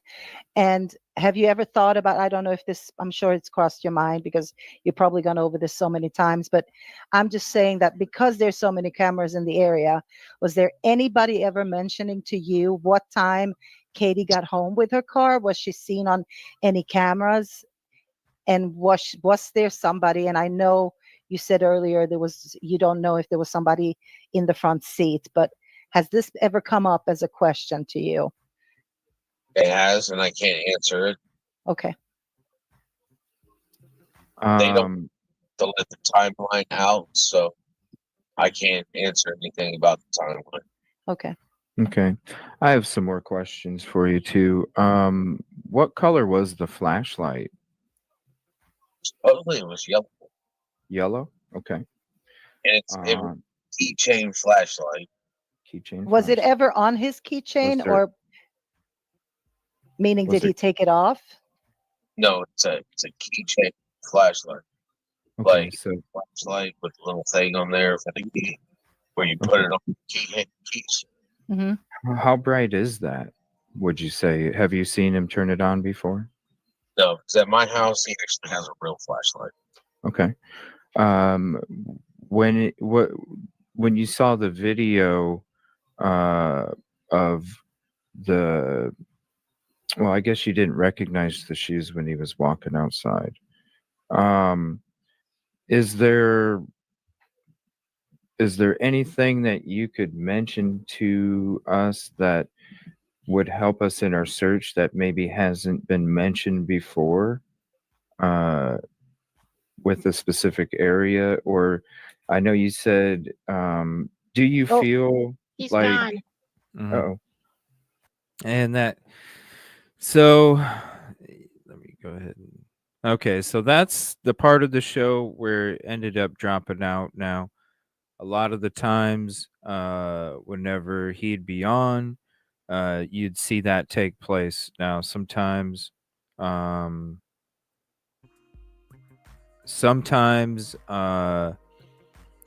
sometimes he would be able to hop back in. Sometimes it was a connection thing. You saw it cutting out. But I'm assuming that he probably got a phone call that he was on for a while.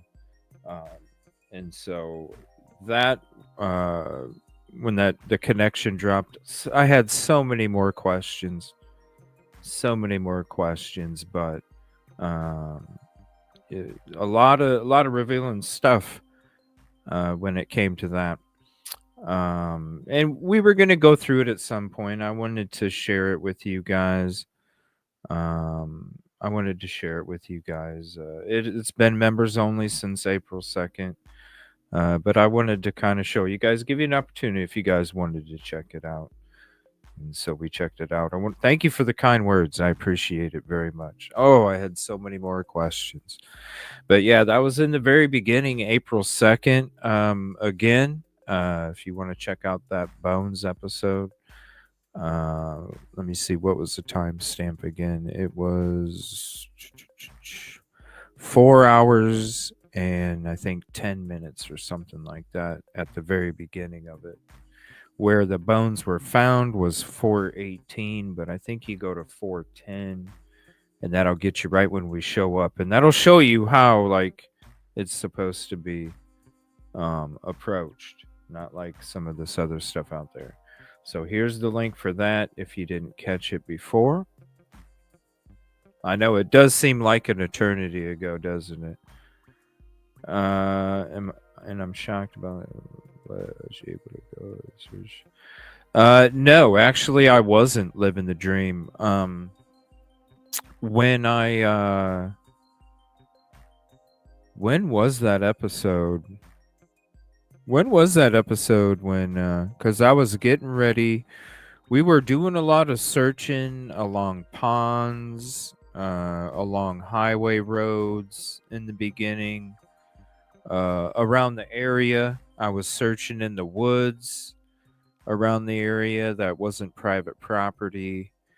Basically like a square zone around, and then some other areas too. I was searching homeless encampments in the beginning, under overpasses, and then after we got done doing that, that's when I was going to search up there in that area. It's a wooded area and it had a fence, and so you needed permission. So it was a wooded area that you weren't allowed to search unless you had permission. So no, I was not able to. But I was kind of knocking out a lot of those other areas first when we first started, because I wanted I had to approach it like he ran away, and that's what I did in the very beginning. As soon as I got there, I did my recon work, because it's always important to document everything. It's a time capsule. We can go back in time like we did in the beginning of the show. I showed you a lot of the video and photos of the recon work, and when it comes to the security in the area, and where he would have been picked up and not, and also what other cameras would have picked up other things that would be suspicious, especially when you're hearing that law enforcement was focused on a certain neighbor's footage on Friday, Saturday, and Sunday. You know, it has to make you wonder. But I'm going to go ahead and end the show tonight. I want to say thank you all for your support, your kind words. I appreciate it very much. And thanks for your company, too, because without that, we wouldn't be able to do what we're doing. I want to say happy Thanksgiving to you all tomorrow. I'm not going to be doing any lives. If I do, it might be a game night or something tomorrow night. But I am going to put out some highlights of tonight's show, just to make little snippets of different things that we kind of opened up on this show, just for the people that can't sit back and watch a few-hour show. I'm going to go ahead and create some little snippets. So if you all want to check them out tomorrow, check them out again. Hit the like. It means everything to me. You guys are my energy. Please share it out to socials too. Crazy episode, being so many. I mean, look at all these notes of highlights I wrote down just from this episode. It was crazy, y'all. Thank you for being part of the community. Without you, I wouldn't be able to do what I'm doing. And also, it was a community effort tonight, too. It was a community freeze. And I'll throw that up one more time. It's been a long time. It was a community freeze. We froze it up tonight with all these cold, hard facts and stuff that we came out with. Thank you all so much. Appreciate you. Love you. Peaceful, positive evening.